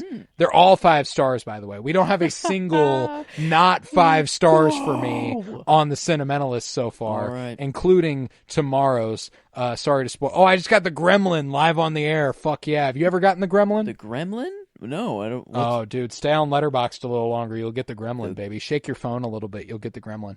Oh, there he is. What the heck? Look at him. What the heck? I had no clue. You don't feed gremlins after midnight? Yeah, that's the whole they have their fun. They have their fun oh over my God, on Letterboxd. They're so good. Fuck. Yeah, Okay. they get it. They get it. But dude, thank you so much again for doing this with me. I'm so incredibly thankful for the Batman. I'm incredibly thankful for the Star Wars. I'm incredibly thankful for the movies. But more than anything, I am so thankful that however many, over 3 years ago now, obviously it's 4 Thanksgivings, but over 3 years ago now, I hit you up one day to see if you wanted to do a podcast, and we've just been doing them every day ever since. And I appreciate you so greatly. So thank you so much, buddy. Oh, of course. And right back to you, homie. I think just from the first day, we just kind of stumbled on a formula that worked, at least for me. Just sitting down with my best homie and talking Mandalorian at the time, and then evolving to what it did and everything we talked about. So yeah, I couldn't have asked for anything natural. Better. It's natural. Of course, but man. And that brings us to about 3 hours here. That's fucking crazy, man. If you would head to patreon.com/PennyBloomPod. Slide me $1.50 to put this podcast on, baby. The Patreon's still available. We don't do shit over there. It's basically just you donating for us to put this show on, which is a huge help. It costs me money, and I don't make any money off of it. You're just supporting us financially, which is huge. Like I said, cost me money. I don't make any off of it. Help us out. I appreciate it greatly. Head to TikTok, follow at Penny Bloom Dispatch. Follow me on Blue Sky at Colton Robertson. That is where you'll get most of our updates. We've also got Penny Bloom Dispatch. We've also got at the Sentimentalists. You can do all of that good stuff. Blue Sky, Twitter, all of it. Thank you so much for being here. You are absolutely holding it down for being in the state of mind. How were you doing? Oh, I'm fucked. I gotta piss so bad again. We've reached the other half of the movie, man. I'm fucking done, dude. And that's about all I'm gonna do. Leave a 5-star rating review and download wherever you might be listening. We have another episode coming out tomorrow on Black Friday. Kingdom of the Crystal Skull will be out tomorrow. We are currently covering the Indiana Jones franchise. We are gonna hit the 4th out of 5 movies tomorrow. And I'm so excited. We've got Kingdom of the Crystal Skull and then Dial of Destiny. And then after that, we are jumping into the Lord of the Rings trilogy, the theatrical editions. I cannot wait for that. We got a little Andy Serkis today, got a little Gollum going. Super excited for that little crossover there for you. So go ahead and check that out. And like I said, leave a 5-star rating review wherever you might be listening, download episodes, and subscribe. The Sentimentalists, we're going to be coming at you week after week with movie coverage and all sorts of good stuff. So stick with us and come back next Thanksgiving for whatever else we might be doing a live commentary of. But with that, I was Colton Robertson. I was joined by Joseph George. Thank you very much, homie. Oh, thank you for having me. And it's always a pleasure to be here, homie. Oh, and it's always a pleasure to have you. And remember, have yourself a happy Thanksgiving, buddy. Hello, everybody. Episode is not quite over. Quick disclaimer here before we move on.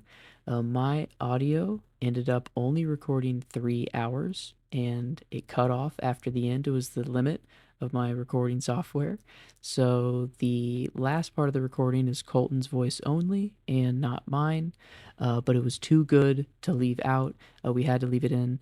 So here, upcoming will be 5 more minutes of Colton talking through the credits of the movie, and you're going to want to hear it. So here you go. I've never looked at every single credit for this movie. There was one that was called The Best Boy Grip. Yeah, because they have like main grip, assistant grip, and they also had Best Boy Grip, which is, I don't know. A grip is, it's similar to a production assistant. They're kind of a jack of all trades. Let's see. I don't know if it stands for anything. I'm gonna look it up. What is a grip? Movie production? Because I was speaking out of my ass a little bit. I'm drunk as fuck. It's a technical job role on a film set. The grip leads the grip department who assemble and maintain camera gear. You call them grips because they look after the equipment that a camera grips onto: a tripod, a dolly, a car rig. So he was the best boy. The Best Boy Grip, which is an incredible credit. I cannot imagine that's a credit on every single movie. Best Boy Grip. I'm Googling that.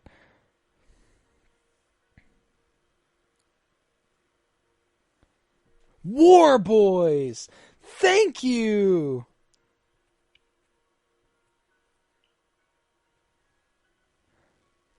Yeah. Wow, a Best Boy Grip is also a pretty common credit. A Best Boy Grip is a crew member on a film set who assists the key grip, the head of the grip crew, and manages the grip department's daily operations. So he is like a production, he's like a director's assistant, but for the head, for the key grip. He's the Best Boy Grip, which is incredible. It's considered gender neutral on a film set. Oh, dude. Incredible. Look at all these names for the visual effects crew. Holy shit. See, I never realized this had an in memoriam credit. R.I.P. Andrew Jack.